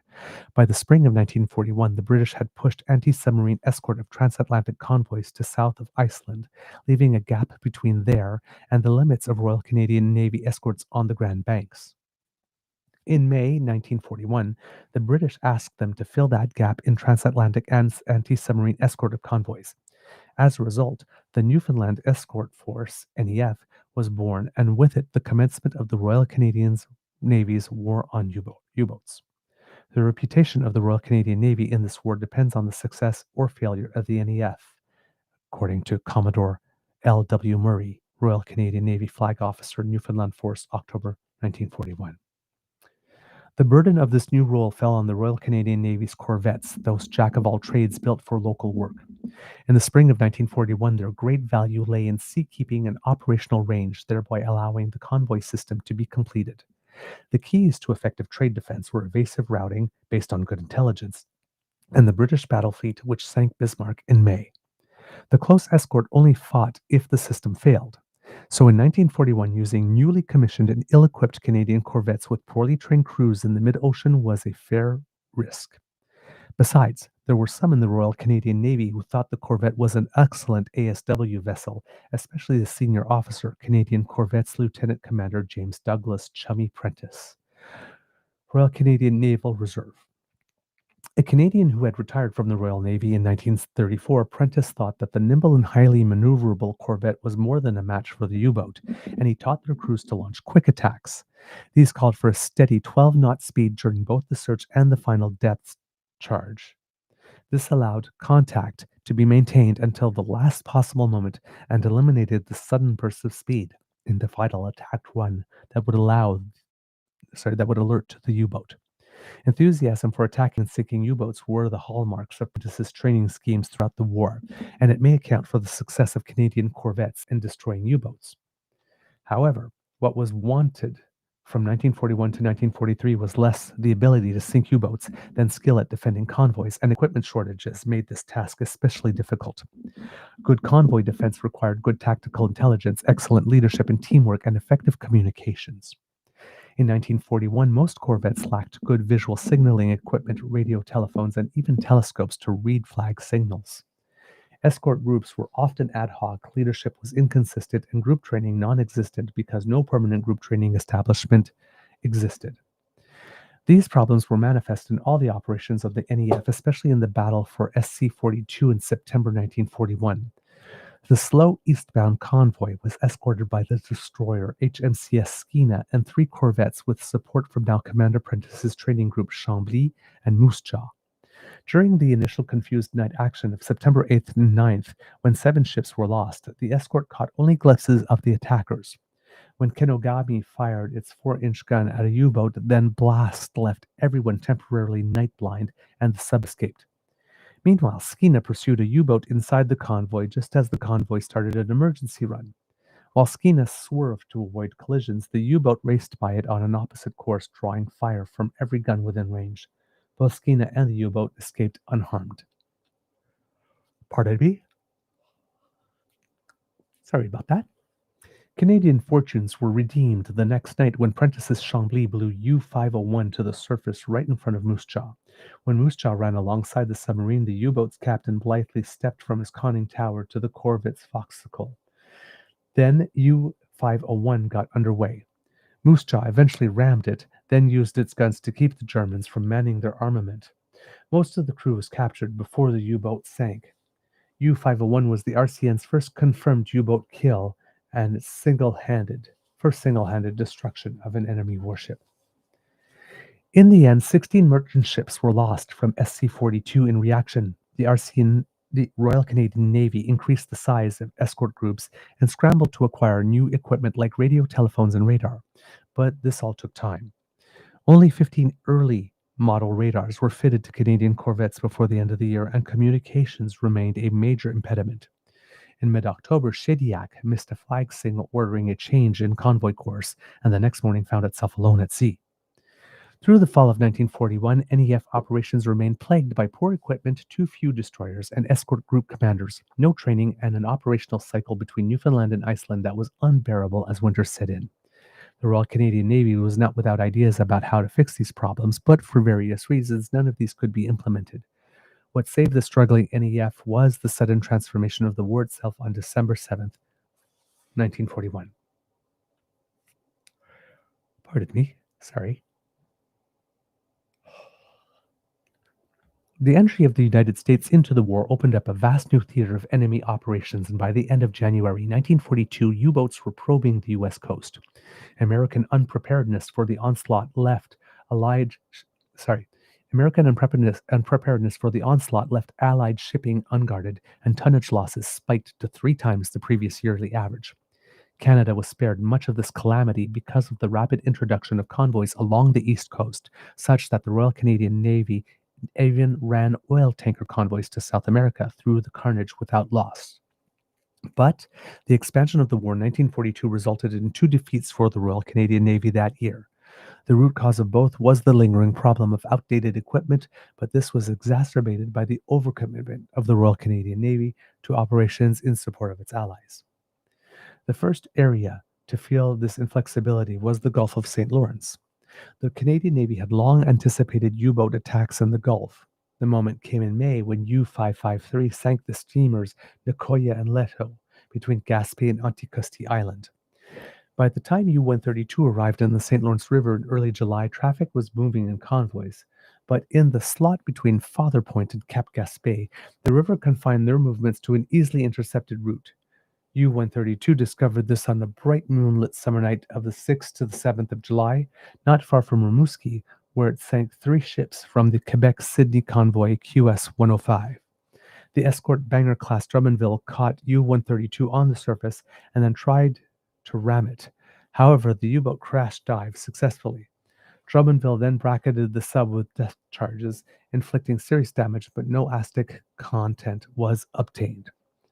The real damage was done by U-517 and U-165.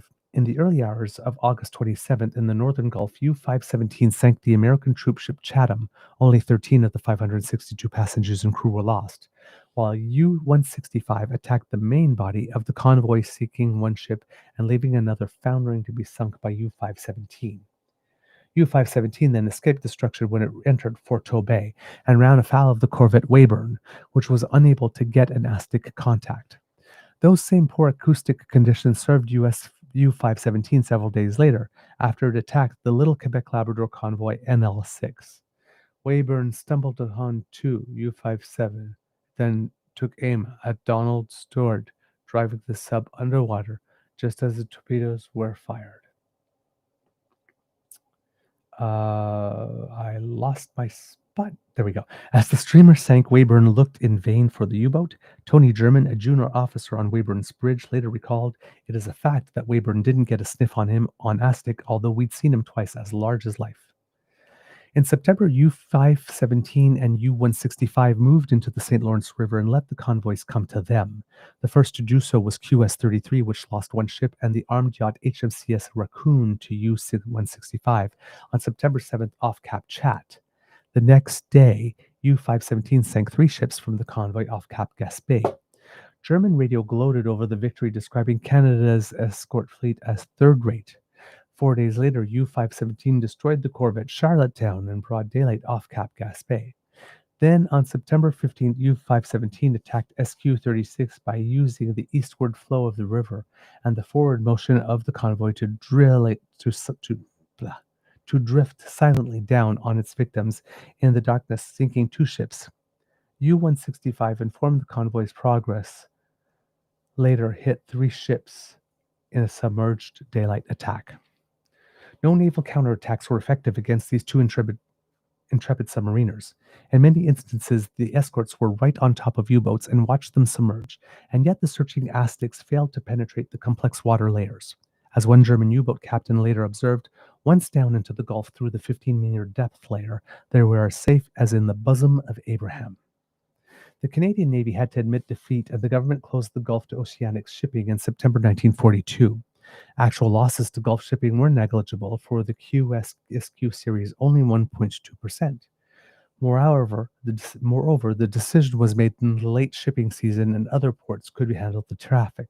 Nonetheless, both the Navy and the government took intense public criticism for their inability to keep the nation's main artery open in the face of enemy attack. Perhaps for that reason, problems in the Navy's other major effort in the mid-ocean remained a secret for 40 years.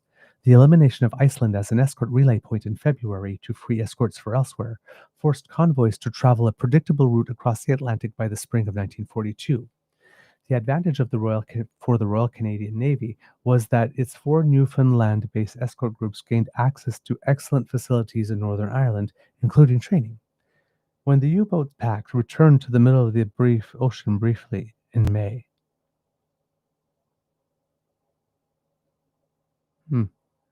to see what was going on, they easily found Canadian escort convoys, but did not find them easy targets. Nonetheless, serious equipment shortfalls remained, especially the lack of modern radar. Although the Royal Canadian Navy was adapting to 1.5-meter sets known as the SW-1C, the British were already fitting the shorter wavelength and hence more precise 10-centimeter radar, Type 271. It could detect small targets on the sea at considerable ranges. The Royal Canadian Navy was also short of destroyers and shipboard high-frequency direction finding HFDF radio interceptor gear. Destroyers provided escorts with the speed needed to put down shadowing U-boats, forcing them to submerge and so drive off the enemy. Only the Royal Canadian Navy's pre-war River class and the ex-American four-stacker St. Croix class had the range to operate in mid-ocean. In theory, the British made up for the shortfall of destroyers in Canadian groups, but the Royal Navy destroyers assigned were often mechanically unreliable, and in the fall of 1942, Canadian mid-ocean groups frequently sailed with only 1 destroyer. Gotta scroll up here. The importance of destroyers was enhanced if their sweeps were directed by HFDF. HFDF could fix the direction and rough distance of a U-boat wireless transmission, and 2 sets could fix the sub's location by triangulation. If this was done early and well enough, destroyer sweeps might help the convoy escape entirely. At least, HFDF directed sweeps reduced the number of U-boats the escort had to fight in 1942. The only Canadian ship fitted with HFDF was Restigouche. Let's see what we have here. The Royal Canadian Navy also understood the need to reinforce threatened convoys, especially in the fog-shrouded waters of the Grand Banks. When the British objected to the establishment of a special Canadian support group to operate there, the Royal Canadian Navy had to fudge one. In April 1942, Chummy Prentice's training group was re-established, and during the next 4 months, he trained over a score of corvettes and supported nearly as many convoys east of Newfoundland when his group dissolved in August due to increased operational commitments. The Americans and British soon established the Western Support Force to fill the need. There was no question that Royal Canadian Navy escorted convoys needed all the help they could get in late 1942, for they were still slaved to slow convoys. In the last half of 1942, the Royal Canadian Navy escorted 14 out of 24 slow eastbound convoys, while the Royal Navy protected. Sorry, I think I am mistaking that. I'm.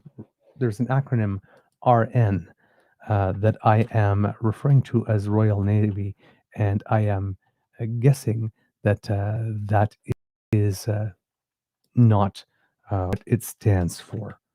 Uh, Here, I'm going to take a look to see if I can find out what it is to make sure I'm giving you the right information. And um, yeah, I'm not finding it. It might have been earlier in the text, and I just don't remember what it is. So I will just say RN for now instead of Royal Navy, because that's clearly not what it is about here. Right. So let me go back there. There was no question that the Royal Canadian Navy escorted convoys needed all the help they could get in late 1942, for they were still slaved to slow convoys. In the last half of 1942, the Royal Canadian Navy escorted 14 out of 24 slow eastbound convoys, while the RN protected the fast HX series. The British escorted more than their share of the slow westbound convoys, 17 out of 21, but westbound speeds were nominal. All ships steaming in ballast against prevailing winds were slow. This meant that Canadian escorted convoys, roughly 35% of the traffic, were more easily intercepted, more easily attacked, and spent longer in the danger area. Attacks against convoys in the mid-ocean began in earnest in early June, when ONS 100, the 100th slow convoy returning from the United Kingdom to Halifax, was attacked while escorted by C-1. The next slow convoy, ONS 102, escorted by the American Group A3 of 2 U.S. Coast Guard cutters, a USN destroyer, the Canadian destroyer Restigouche, and 3 RCN corvettes, that's Royal Canadian Navy corvettes, reinforced by Prentice's training group of Chambly and Aurelia, fared much better. In one day alone, Restigouche used its HFDF set to locate and drive off 5 U-boats as they made their sighting reports. 2 were damaged. Meanwhile, Prentice operated as a distant cover and a striking force around ONS 102. In the end, only one daring submariner slipped into the convoy, sinking 1 ship. These battles confirmed the need for modern equipment, but there was little the Royal Canadian Navy could do to acquire it before the year ended. Moreover, convoy battles in July and August were not without success for the Royal Canadian Navy. In the battle around the fast UK to New York convoy ON 113 at the end of July, 2 ships were lost, but St. Croix sank U-90. In the battle for ON 1115 a week later, C3 fought the Wolfpack to a stalemate for most of the passage. In the absence of HFDF, the group used its medium-frequency direction finders, fitted for navigational purposes, to locate the MF homing beacons of shadowing U-boats. It was only partially successful, and it may simply have been the aggressive patrolling by Saguenay and Skeena during the transit that kept the pack at bay. Sweeps also led to the destruction of U-558 on July 31st by Skeena and the corvette Wetaskiwin. ON 115 eventually suffered losses in the Grand Banks fog. 3 ships were hit, 2 sunk. Had the rump of C3 been fitted with modern radar, they could have turned the poor visibility to advantage. The corvette Sackville had 3 close encounters with U-boats on the night of July 31st, August 1st. At the time, it was believed it killed one and seriously damaged another, but none was sunk. Even British staff officers concluded afterwards Sackville's 3 U-boats would have been a gift if it had been fitted with RDF radar Type 271. Two more U-boat kills followed that summer. The most dramatic was Assiniboine's memorable battle with U-210 in the fog around SC-94 in August, after a wild hour-long running gun battle. While Assiniboine tried to ram and the U-boat tried to steady on course long enough to dive, they traded gunfire. U-210's conning tower was riddled with holes and littered with dead? Okay. Assiniboine's upper decks and British bridge were cut up by German 40mm fire, and small fires started in its superstructure. Eventually, Assiniboine rammed the U-boat, sending it to the bottom, and the destroyer into port for months of repair. The British corvette Dianthus helped even the score around SC-94 by ramming and sinking another sub. The Royal Canadian Navy killed one more U-boat in the summer of 1942, but it was not credited until 1982, when Morden sank U-756 in the battle for SC-97 on September 1. That marked the end of a successful summer for Canadians on the North Atlantic run. One of the 5 U-boats destroyed in the mid-ocean since May. Canadians sank 4. One can only wonder at what the sea groups might have accomplished had they been properly equipped. But when they started sinking U-boats, the Royal Canadian Navy mid-ocean effort came to be judged by its ability or ability to defend convoys. I'm just going to see how much there's left in here. Okay, it's a mouthful, but I've started, so let's finish it. I'm having if you're noticing me having a little difficulty, it is because I am. I'm having as you know, I've not slept very much, and I'm having a little dip of fatigue. So the words are dancing on the screen a little bit for me, and I'm having a little trouble keeping focus. But hey, that's okay. That's okay.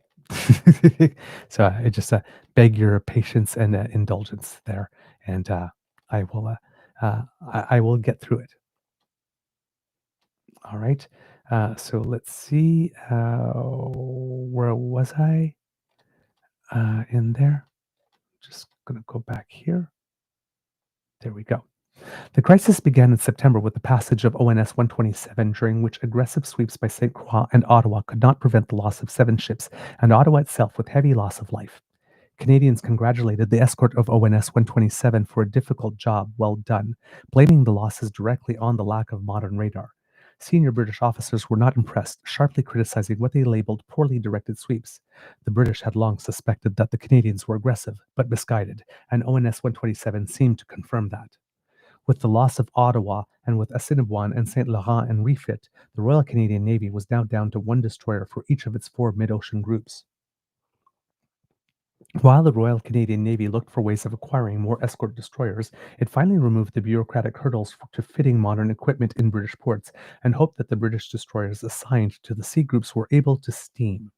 And to make matters even worse, the Germans now had a radar detector to warn of first-generation metric wavelength sets. In the fall of 1942, they used that new warning device to help them hone in on Canadian escorts using their SW-1C sets. In contrast to the struggling Canadians, the British groups in the mid-ocean sank U-boats and put up effective radar barriers around their convoys. In the most serious British battle of the fall, for SC-107 in mid-October, 8 losses to the convoy were balanced by 2 U-boat kills by the RN destroyers. If Canadian ships could no longer sink U-boats, they must at least protect shipping. The tragic passage of SC-107 in early November suggested that they could no longer do that either. SC-107, escorted by Restigouche and 6 corvettes, was intercepted while still west of Cap Ras. 17 U-boats were directed to attack. One was sunk by the RCAF early in the battle, while Restigouche used its HFDF to help drive off shadowers. But with only 1 destroyer, with only Restigouche and the British corvette Celandine with modern radar, the escort was overwhelmed. 8 ships went down in the first furious night of battle. 7 more followed over the next week. No U-boats were sunk by the naval escort. It was a devastating blow to Canadian prestige and morale. In contrast, ONS 144 coming the other way a week later and defended by only 6 corvettes, 5 Norwegian and 1 British, of Group B6 was also beset by a large pack. Fortunately, all the escorts carried Type 271 radar, and by forming a tight barrier around the convoy, they fought through with only 6 ships lost. Quite apart from Canadian shortcomings, the British were anxious about the mid-ocean by November for other reasons. The landings in North Africa on November 8 resulted in the suspension of the Eastern Atlantic convoys, making the mid-ocean the only way in or out of Britain. Moreover, much of the shipping lost in 1942 was British or British chartered, and the North African campaign strained what remained.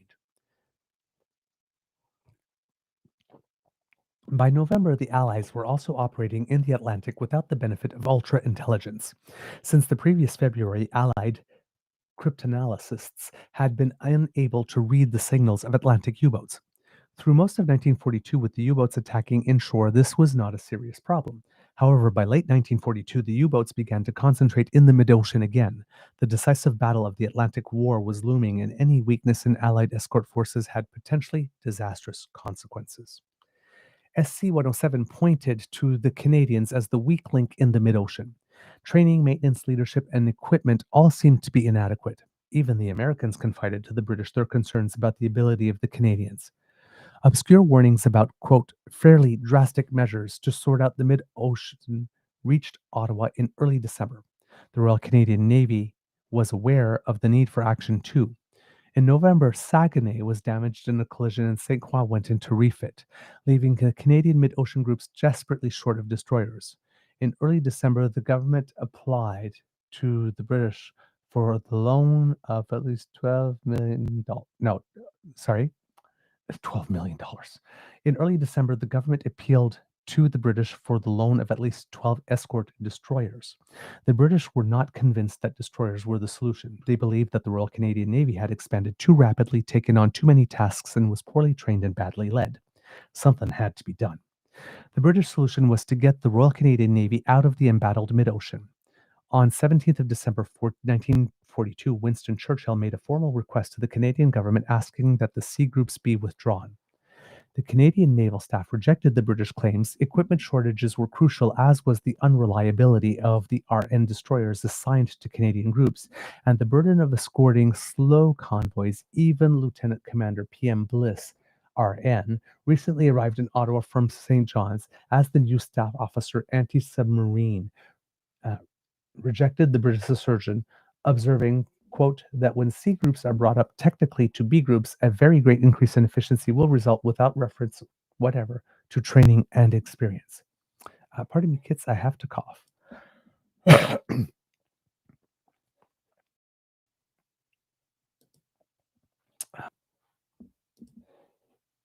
There we go. Oh, I don't think the cough button worked for that, so I am sorry if you heard that.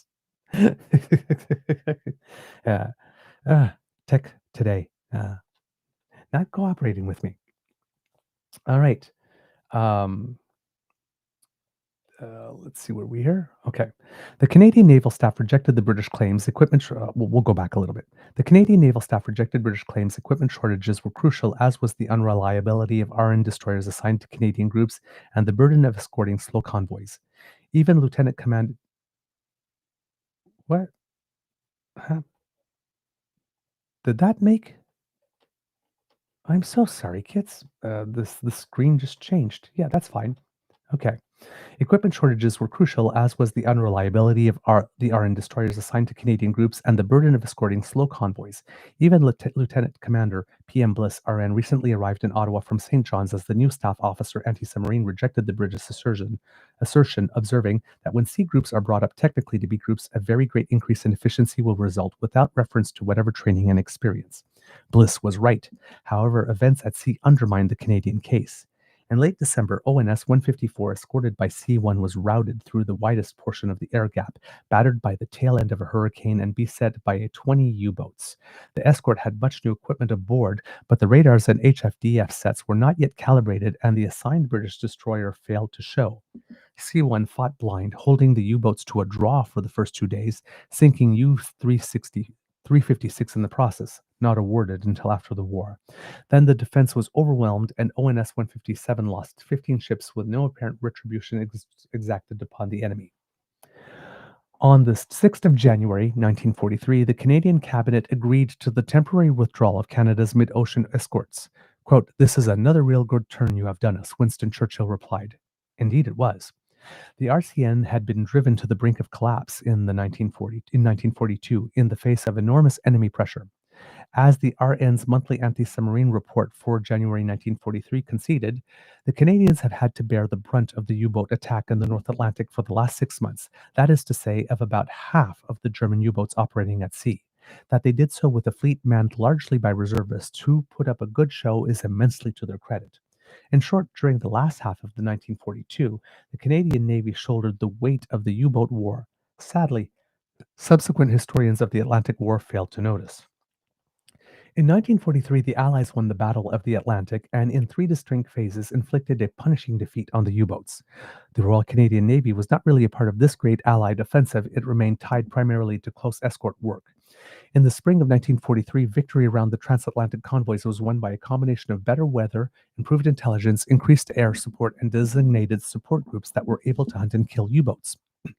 The RCN had a front row seat for this offensive when its escorts returned to the mid-ocean in March and early April, but attempts by the Canadians to again field a support group did not come to fruition until late.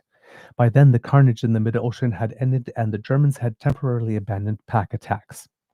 The Allied offensive over the summer consisted of air assaults in the Bay of Biscay and by USN escort carriers off Northwest Africa and south of the Azores.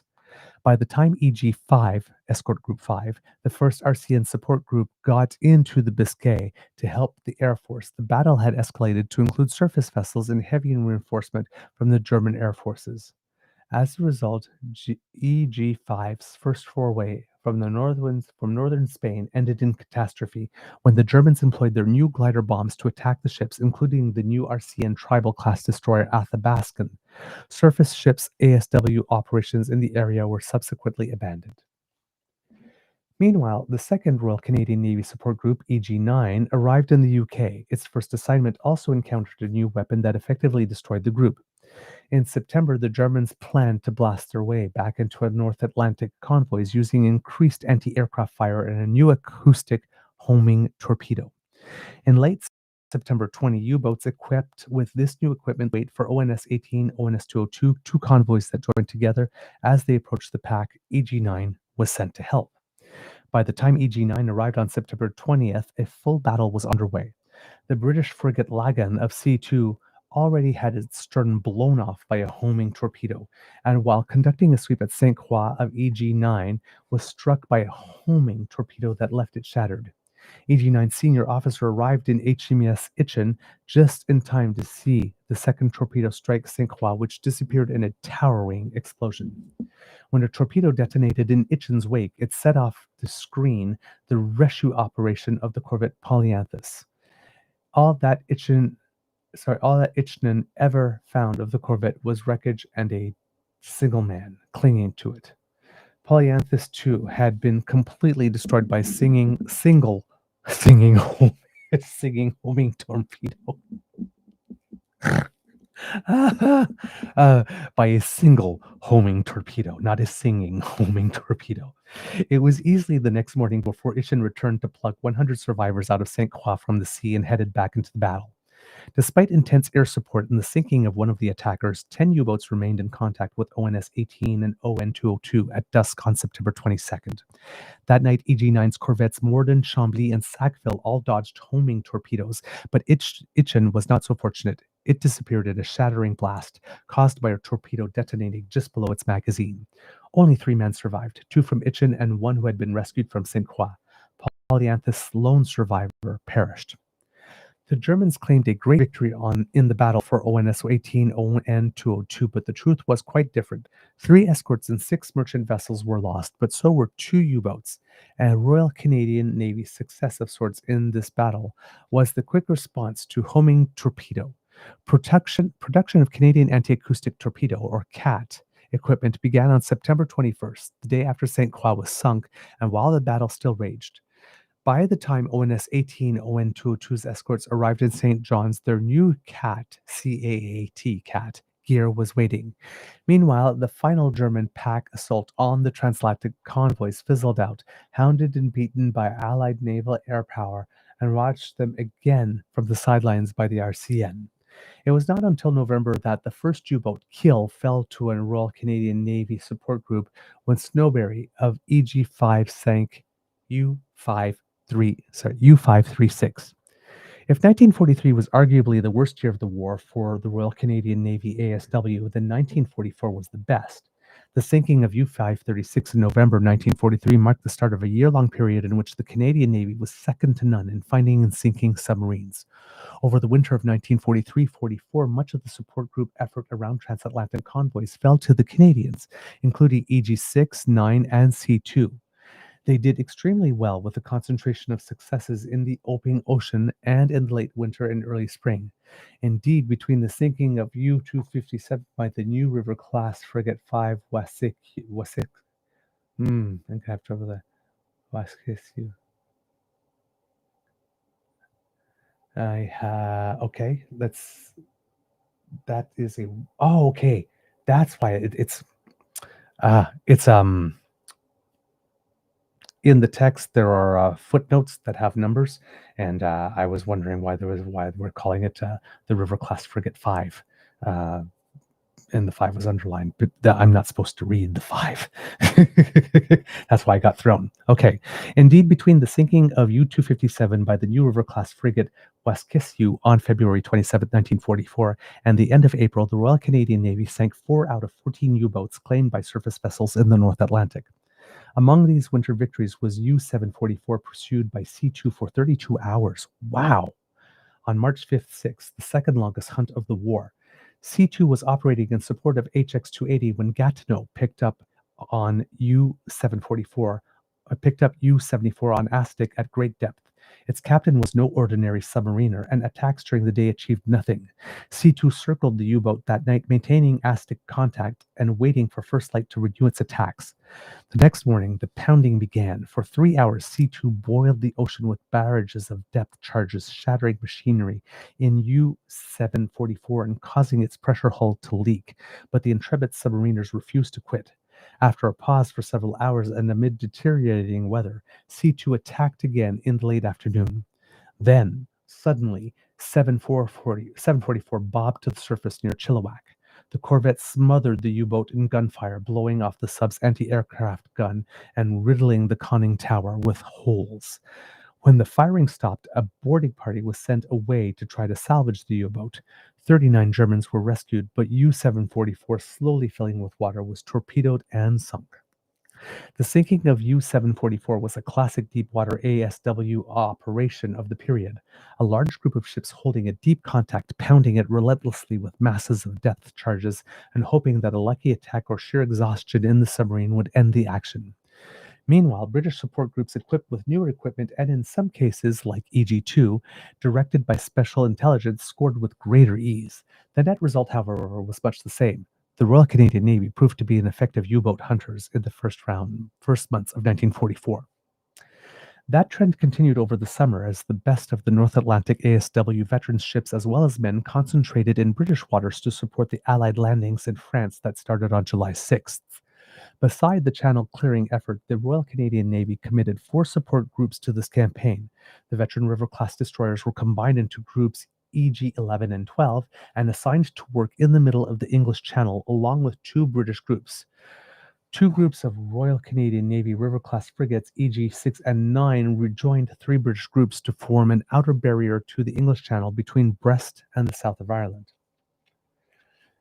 These groups faced a new challenge, inshore ASW in tidal waters that were often mined and invariably strewn with shipwrecks, while other constant threat of attack by the enemy. ASW veterans soon understood that proper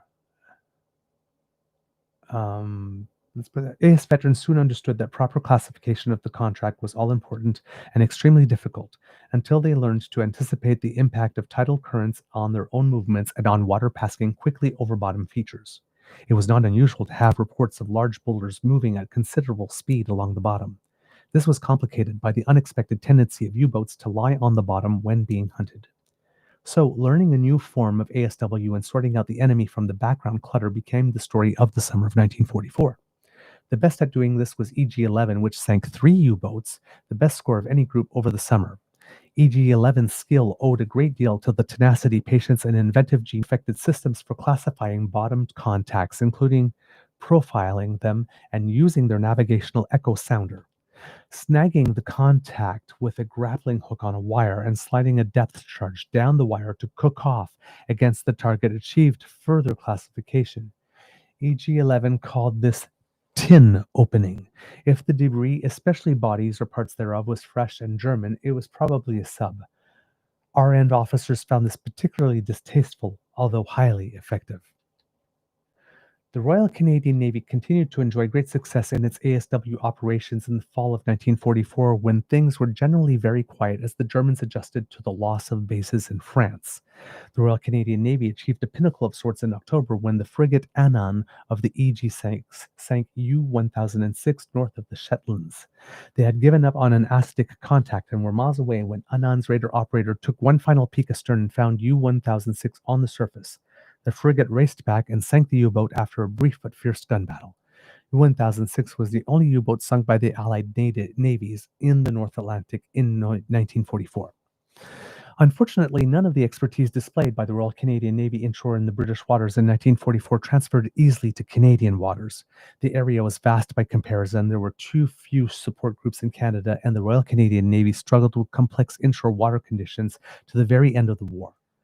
The U-boats therefore achieved some success off Canada in 1944, torpedoing the frigate Magog in the St. Lawrence River and the corvette Shawinigan off Pago Basque in the fall of 1944. Worse followed that winter. U-806 sank the minesweeper Clayoquot just off Halifax on Christmas Eve, and then in early January, U-1232 began a successful cruise off Nova Scotia. On January 4th, it sank 3 ships near Egg Island, then attacked convoy BX-141, and the various interests to Halifax Harbor during a blizzard, sinking 2 ships and damaging a third. U-1232 was lining up for another shot when the frigate Ethnic ran over it by accident, smashing the conning tower, rolling the U-boat over, and snagging the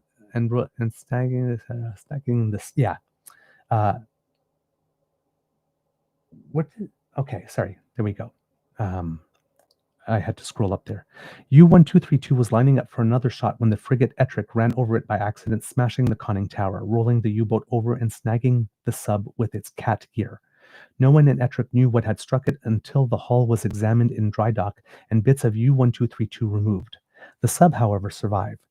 Aztec conditions had been so poor that contact could not be made on freighter British Freedom, which lay on the bottom with its bow pointed skyward. Apart from atrocious weather and water conditions, the bottom off Halifax was so boulder-strewn that Aztec echoes bounced in all directions and ships often unwittingly tracked themselves. Only constant air patrols and operations by USN forces in deep water beyond the Canadian zone provided an effective check on U-boat depredations in the Royal Canadian Navy's own front yard in the last winter of the war. The situation overseas was better. Royal Canadian Navy groups continued to sink U-boats until the end of March 1945, even if they were unable to keep up with the RN. Under pressure to crush the U-boat fleet before the war ended or Germany could deploy the radically new type XX-1 and XX-3 subs in large numbers, the British increasingly put their better-equipped groups in the hotspots. The key components of this very late war ASW were the latest Aztec radar. In particular, the 3-centimeter radar of RN Captain-class frigates could detect the snorkel masts of U-boats.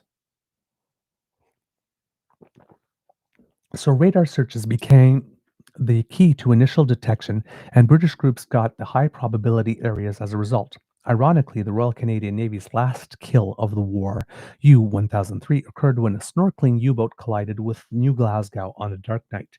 The U-boat was subsequently abandoned, and the Royal Canadian Navy was awarded credit. The Royal Canadian Navy destroyed 33 enemy submarines during the war, 3 Italian and the rest German. It was in the end a very small proportion of the 1,000 U-boats sunk by the Allies between 1939 and 1945, and a very modest portion of the 500 of these claimed by naval vessels. But the real measure of the Royal Canadian Navy's war against the U-boats lay in the shipping safely escorted. Indeed, a huge proportion of the 25,000 ships brought safely across the Atlantic during the war moved under Canadian escort.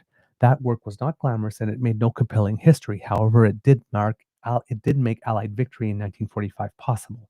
And in the Atlantic War against submarine adversaries, the RCN found its niche for the next 50 years.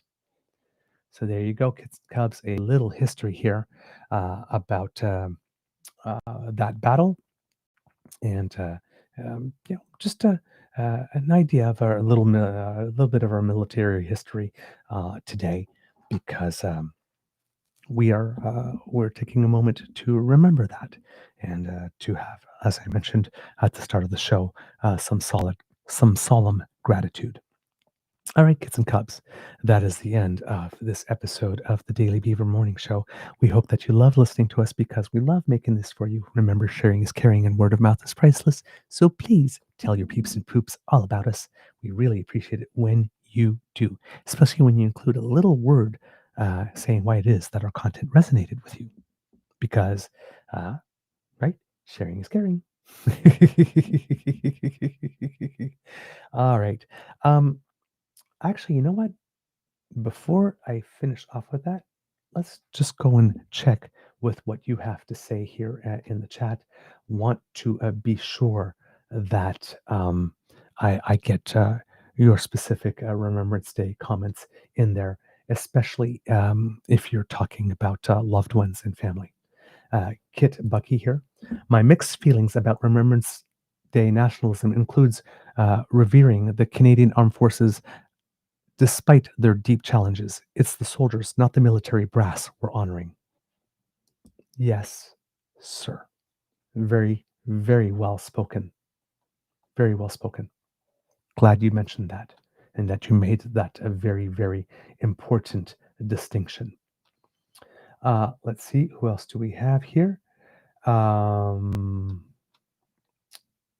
Kit PNC Bio, talking about when we were talking about the alleged prayer ban.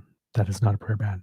Being an atheist myself and most other atheists, I know I don't I know I really don't care if there is a religious ceremony or not. We respect other people's beliefs, but it does not harm us if someone prays.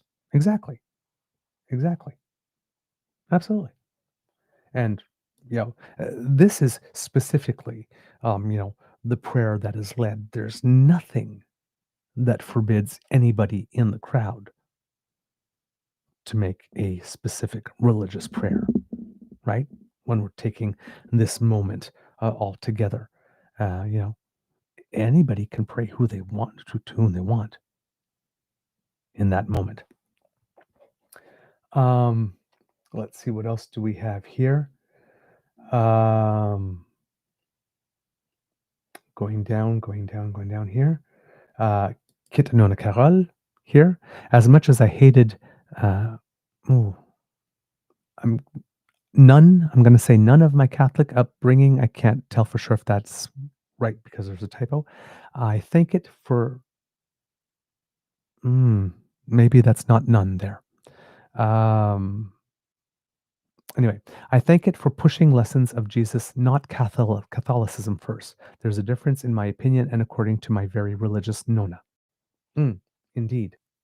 Kit Christian, might be an unpopular take, but it's a legitimate take for those who believe so. In my experience, chaplains in the military are the most useless people in the military. There you go. Okay. Let's see, what else do we have here? Let's see if we got another stuff here. Kid Bucky, agree completely on the nationalism creeping into Remembrance. Indeed. And that should not be the case here with that. Let's see. According to Kit Uncover, officials in the Netherlands are demanding answers from a U.S. commission after panels honoring black vets at a World War II ceremony were taken down. Good that feet are being held to the fire here. Thank you, Netherlands. Dank u wel. That's how you say thank you in Dutch. Don't ask me how I know that. I travel. I pick up a couple of words here and there. According to Gold Dragon, who I believe is watching us from Alaska, if you are, remind me if I'm correct on that. Veterans Day in US, uh, but mostly normal day at work for me since I'm not a federal worker. Okay. Kit Sharon, I have my own spirituality, mostly Wiccan and indigenous. I believe in love and nature. I respect everyone's right to believe what they believe as long as it makes them good people, not fanatics. Exactly. Like, I'm not particularly religious myself, but if people are religious and it brings them something and it inspires them to go out and do good work, more power to you. Yes. I'm more spiritual myself as well. Um, uh, if I were probably to adhere to any religion, I'd probably be more close to Buddhist than anything else. Uh, is probably where I would end up, uh, based on what I know. But I even as Christians, because I was baptized Catholic, my family, we were what we called CES Christians, Christmas, Easter, and Sacraments. That was about it. So we weren't particularly devout. Um, we did the sacraments because they were important, and you went at Christmas, you went at Easter because those were big days, and if you didn't go otherwise, it wasn't really a big deal. Right? And we didn't have yeah, I do believe we did have a crucifix on the wall, but we didn't have like a portrait of Jesus or anything, on the walls or anything like that. I believe my mom did wear a crucifix on a chain around her neck now and then, but not all the time. But it wasn't, yeah, that was it. And it wasn't real that much. But my mom did love to sing, and she loved church choirs and loved to sing in them, however. So I think she went to church more to sing in the choir, just to sing, than she went for any religious type or spiritual need. She really did love the music. Um, let's see, what else do we have here in there? Let's see. Do we have more? From Kit Kat. Oh, nice to get something from Kit Kat on this. My dad was too young to sign up, but his brother did. But at 6'4" and only 100 pounds, was not allowed to fight. He dedicated his life to the army and lived in so many places on Canadian bases. He was 6'4" and 100 pounds? Really? Wow, I can't even imagine what that looks like.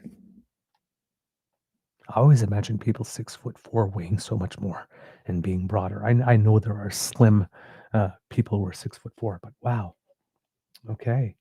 Cat continues. He died 2 months ago at 99 in Brantford. His wife was English and was a nurse during the war. Huh. I love reading your stories. I love reading your stories. Playing with 3D. Seems like a lot of the returning vets make it to 99 to 100 years old. They really were tougher than us. Indeed. Kid Uncover, I see that you sent me some heritage minutes. So we'll definitely play a few before we sign off for the day. Let's see. Who else do we have? Do we have more stuff? More stuff. Let's see. Scrolling down the chat here, seeing if you've got some stuff. Okay. We are moving on to seeing other topics here in the chat. Is that it? Ooh. Nope. Not that. Not that. Oh, Kitana Carol. I didn't know that your cat passed. Oh, I'm so sorry to learn about that. I'm giving you a big hug. Wow. Okay. Let's see here. Okay. I guess that's we're getting to the point here where I was reading the history and the conversation turned to other things. There we go. Okay. So I think I'm getting close here. And yeah, that's all of your stories, unless there are some additional ones there that came in right at the end. If you do have anybody that you're honoring, like slip it in now because this is the time. All right. Going through, and I believe that is it. Do I see more? Nope. Okay. Those were all of your stories. So I got them all in. All right. So as I mentioned, share all our stuff. If you would like us to help you, kits and cubs, we can do that because thanks to the Ray Girl, we have our pod page, and that is this QR code that will bring you there if you scan it, or you can go to podpage.com/the true north eager beaver with a hyphen between each one of those words. And when you click on subscribe, when we have something fresh off the podcast bandwidth, it will come directly into your feed. It's as simple as that. Download us and take us with you. We'll keep you company as you take on the day. All right. And if you would like to help us, Kits and Cubs, we would be very grateful for your help. And we would be grateful for your help by you taking a trip on down to the True North Eager Beaver Media Incorporated YouTube page. That QR code will bring you right there. And there you can smash with our buttons. Make kids Elaine and Cassie proud of you. Like, share, subscribe. Give them a little tickle. It helps us with the algorithm when you do, and it makes us very happy to see our numbers go up. And if you would like to help us in other ways, because we do incur some costs to bring the show to you, we have the Eager Beaver Lodge Emergency Hydration Fund, where you can do your part to keep your favorite beaver moist. As you can tell in my voice, I'm still a little dehydrated. I can't believe that I actually am still somewhat dehydrated after all of that. Because even though my appetite hasn't come back, I'm now not, as you can see, drinking bird sips of water, like 3 bird sips of water over a 24-hour period. I'm actually going pretty heavy on the ginger tea as well to help with digestion and stuff. Um, so, but yeah, I am still parched and very dehydrated yet. So, if you need, if you want to help keep your favorite beaver moist, then some contributions to the hydration fund would be greatly appreciated. We thank you for your enthusiastic expressions of encouragement. And if you're on YouTube, we have super chat and we have memberships, all the good stuff. So thank you for all of your support. And if you are doing the Buy Canadian thing, because it's very, very important, then you can do a direct bank transfer via truenortheagerbeaver at gmail.com, which is our email account. Now, kits and cubs, if you're not able to contribute financially, please do not worry, because the gifts of your attention and participation are the ones that matter the most to us, and we want to hear from you. So write to us at that same email address, truenortheagerbeaver at gmail.com, to let us know what you think about the show and offer some guest suggestions or other good things. Uh, yeah, if you had something really good to happen to you, you got to share. Yeah, let me know. All right. Just like I appreciate you partaking in my joy on my anniversary day with my beaver sweetie. I love sharing in your joy as well. It's a pleasure and a privilege to be able to do so. So, when you have achievements, milestones, all of that, share them with us. We love to celebrate you. Okay. All right. Um, what else do we have, kits and cubs? Oh, yes. If you want to reach us via our socials, at True Eager at the Blue Sky Beaver Lodge, on the Jitter, True North Eager Beaver on Facebook, and of course our YouTube channel. And of course, we have Instagram as well now, thanks to Kit Uncover. And of course, there's the Damn Fam Discord, thanks to Kit Saucy, and I think PNC Bio is very active there. So hopefully they will put the link to the Discord up there, and Kit Uncover will put the link to the Instagram up there. Please go to those venues as well. We're grateful for all the activity and on the Discord. It's a lovely place to keep the Damn Fam vibe going. If you like the conversation here and you want to reach out and talk to members of the Damn Fam at other points of the day and get that support and that love and that sense of community. The Damn Fam Discord is a wonderful place to get that, and I'm so glad that you took the initiative to create that. It makes me very happy. So all these venues. So please have a lot of fun on all platforms, whether official or Damn Fam created. All right. Let's see, what else do we have for you today? I think we're at because democracy is something that you do. And I finally figured out what was going wrong with that petition. I had the wrong number. I had been giving you the wrong number the last few days. I had been doing it off by rote that I just thought I remembered the number. It's not petition 6689, but 6679. Silly, silly me.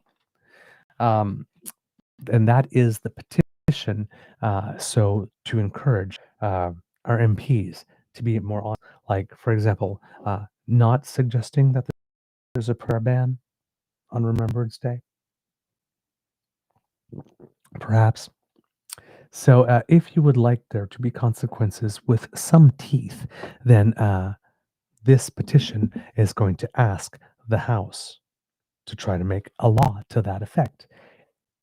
And you only have 16 more days to sign because it closes for signature on November 27th.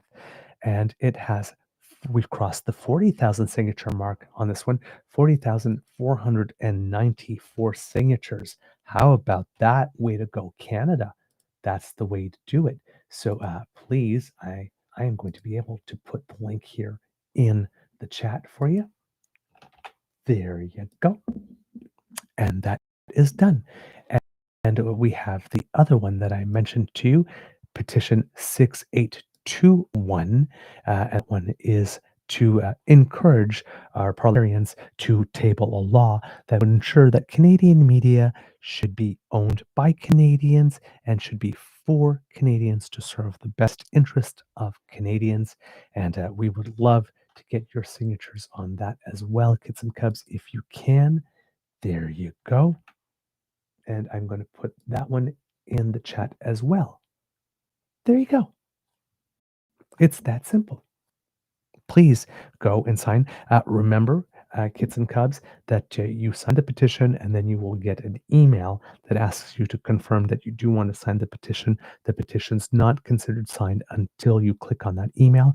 And if we have any kids and cubs who are not Canadian citizens, but just Canadian residents, you are allowed to sign a petition. And if we have any kids and cubs who are watching who are under the age of 18 and are not allowed to vote, you are allowed to do democracy by signing petitions. So please make your voices heard. It is very, very important. All right. Now this is what I like to see. Kit Kathy Greenlight already signed the petition. Thank you. Thank you very much for doing democracy. There you go. Yay. Yay you. All right. Let's see. Words of wisdom. Sleep. Oh boy. But also because it's my anniversary. If you have someone special in your life, please take some time today to let them know. Right? Don't just say an I love you in passing. Look them straight in the eyes and, take some time to really mean it and make sure they receive it and feel it. It's a wonderful feeling. I got my Beaver sweetie a present yesterday. Yeah, I'm a hopeless romantic, and so is he. In Beauty and the Beast, right? They sort of have that rose under the glass and the petals fall. I found a place in Ottawa. It's this lovely little cafe, but that's also a floral shop at the same time. So you can have coffee and have treats and whatnot. And it's also a flower shop. And they had something called Forever Roses. There are actual roses that they spray with some type of product, and the rose remains as vibrant and beautiful as it is forever. And then they put it in a sort of like a little bell, like you have that flower in Beauty and the Beast. So it made me think of that, and I thought that that was really romantic. So I got him one of those, Forever Rose, to let him know that I will love him forever. So, yeah, I know. Mush, mush, mush. And one of our songs as a couple is a Disney song. It's "Once Upon a Dream" from Sleeping Beauty. So, it's all a little tie-in. Kind of goes with our relationship and all of that. He was very, very, very, very, very touched. And well, tonight we have dinner, so I'm very, very excited. He's taking me out to dinner today, and I'm going to get to take him out to dinner a little later, but it's going to have to be later in the month because uh, uh, I am rehearsing for a show, but so is he. He has the choral Christmas concert on Saturday, which I will not be able to go see because it's Hell Day for us. It's the day that we move into theater, and that we're there from 1 in the afternoon until 10 at night or something. And I have to miss the concert completely, but I'm going to be going to his dress rehearsals on the nights before to make sure I can see as much as I can and support him. But I'm unfortunately not going to be able to see the full performance. And then after that, he's off to Phoenix to go present at a big scientific conference down there. And then he's going to stop in Denver for a couple of days to visit with some family. So I'm going to get to take him out for dinner when he comes back near the end of the month. And I've got something really special planned for him. So I can't wait. I'm very, very excited. So, but tonight it's my turn to be celebrated. So I'm very much looking forward. He's bringing me to my favorite restaurant. He's actually going to come and watch me play my curling match and cheer me on. And then after that, we're going to go out and have a nice little bite together and then come back home for a snuggle because I love my snuggles. And so does he. So I know, mush, mush, mush, mush. But yeah, my words of wisdom. If you love someone today, take some time to take some special time today and let them know. Make the day about love as well as remembrance. There you go. That's my words of wisdom. Kids and cubs, it could be a tough world out there, so please be kind to and gentle with yourself. And I'm going to be very gentle with myself and kind because as soon as it's over, I am literally going just to the other room out there and I'm going to conk out for a couple of hours and wake up refreshed because the last thing I want to do is at my own anniversary dinner to be face down in the soup blowing bubbles. All right, my lovely, lovely, lovely damn fam. Thank you for spending this time with me today. And I believe we are at the audience participation part of the show. So if you could say on the count of three, Mr. Beaver, please cue the cock. And then we will come back with some Remembrance Day Heritage Minutes. And thank you, Kit Uncover, for having provided them because it would be it would be sad to just end it like that and not have something at the end. So I'm glad you thought of that. And oh, here I'm seeing all the love here. I'm seeing all the love for oh, thank you so much, Kits and Cubs, for sharing in my oh, you are delightful. I'm seeing the hearts. Oh, I'm seeing love roses. Playing 3D as someone who does not participate in feelings, I still get the warm fuzzies when I see others do it. You're like Mr. Grizzly. I don't know if you were with us a couple of years ago, but I was in a play and Mr. Grizzly came here to see it. And I told him it was a comedy. And then he came back and says, "You didn't tell me there were going to be feelings." Ah!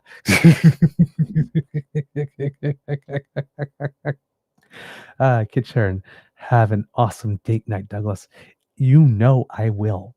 You know I will. I'm going to be with my boo. How can it not be awesome? Kit Kathy say, glad you're feeling well enough to celebrate, and as am I. But if I wasn't feeling glad enough to celebrate, trust me, we would do is just store it in the bank until a day I felt good, and then we would go all out on that day. So we we love specific dates when we can, but we're not tied with them. We mark the occasion if we're not able to do it on the specific date, and we don't make a big deal of it. All right, I see Sharon here saying, "Mr. Beaver, please cue the cog." And uh, did I do the 1, 2, 3? You know what? If I didn't do it, let's do it again. 1, 2, 3. There you go. All right. And therefore, I must oblige. Here we go, kits and cubs. You are listening to a True North Eager Beaver Media Incorporated podcast. The True North Eager Beaver podcasts are proudly brought to you by our founding sponsors, the Misfit Mysteries from Corvid Moon Publishing, your source for science fiction, fantasy, and cozy mysteries featuring a broad diversity of characters. CanadianTarot.com, their uniquely Canadian online eclectic tarot community, and the Peppermaster, hot pepper sauces made from farm-fresh ingredients to thrill your taste buds and expand your mind. We are grateful to the Crier Media Network for its support, Pete Jarvis for our artwork, and Paul Joseph Something for our opening and closing sequence music.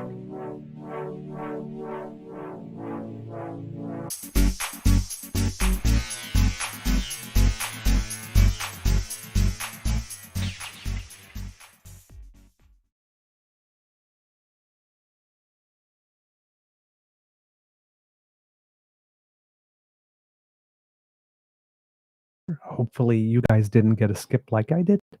But all right. This is a Heritage Minute. I think this is one I may not have seen yet. Mary Writer Hamilton. So let's learn.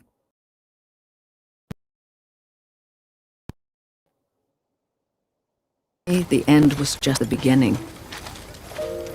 I felt I must come. If I did not come at once, it would be too late. And these places that are watered with the best blood of Canada might only be names and memories. I see it in the soldiers, the grief I know so intimately. And I will not abandon these men to it. The isolation wears on me. Slowly, the silence takes over, as if my heart has given out of air. I cannot talk. I can only paint. For more than 2 years, Mary Writer Hamilton painted the battlefields of the First World War, creating an unforgettable visual record of service and sacrifices at immense personal cost. Wow. See? I did not learn that. I did not learn that. I did not know. I'm learning new stuff here. I'm learning a lot of new stuff today, I have to say. Oh, and yes, let's see who else to have. Elsie McGill. So let's see what we have here with regard. Hold on. The computer is being a little weird today. Come on, computer, work with me. Okay, this is Elsie McGill, and again, this is one I have not seen, so I'm going to be learning something once again.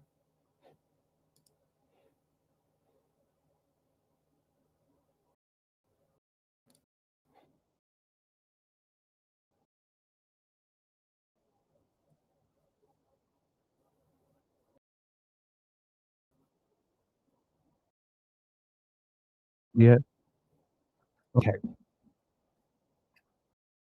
is the work we've done retooling staff to build the hurricane. Indeed. 40 planes last month with the capacity of up to 100. Our fighters are over England as we speak. Of course, it pains me to see airplanes mass-produced like boxcars or baby carriages. But in war, we make concessions in favor of innovation.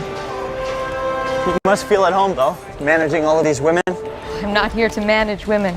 Well, you must admit it is an unusual job. I'm the chief engineer here. I do what engineers do. That's all. What are we doing now? If we're to win this war, we need to know how she flies. Elsie McGill was the world's first female aeronautical engineer. She oversaw Canada's production of Hawker Hurricanes during the Second World War, earning her the nickname Queen of the Hurricanes. Again. Not know.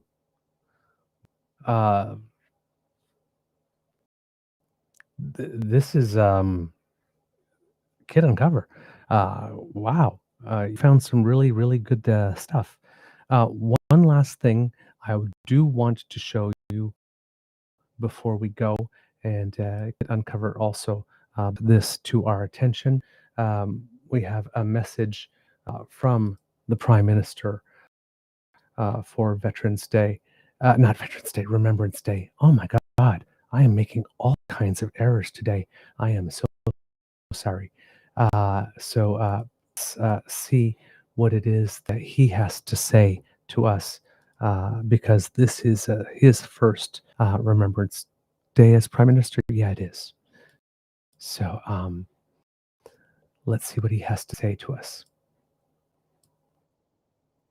To the brave women and men who answered the call, those who sacrificed years away from loved ones, those who returned from combat forever changed, and those who never came home. In an increasingly dangerous and divided world, remembrance is also vigilance.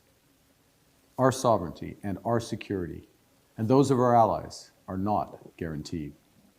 The women and men of the Canadian Armed Forces protect them every single day. They rush to communities as wildfires and floods roll in. They airlift life-saving aid across waters. They stand on guard in the Arctic, and they defend NATO's eastern flank. When people see a maple leaf on a sleeve or on the back of a truck, they see hope, and they get help. Today, as we pause to remember those acts of heroic service, we remember that our rights, our freedoms, our way of life were fought for and are won every day by Canadians who answer the call, lest we forget. Indeed. Lest we forget. All right, kids and cubs, that's all I have for you today. And I will see you tomorrow. And now I am gone.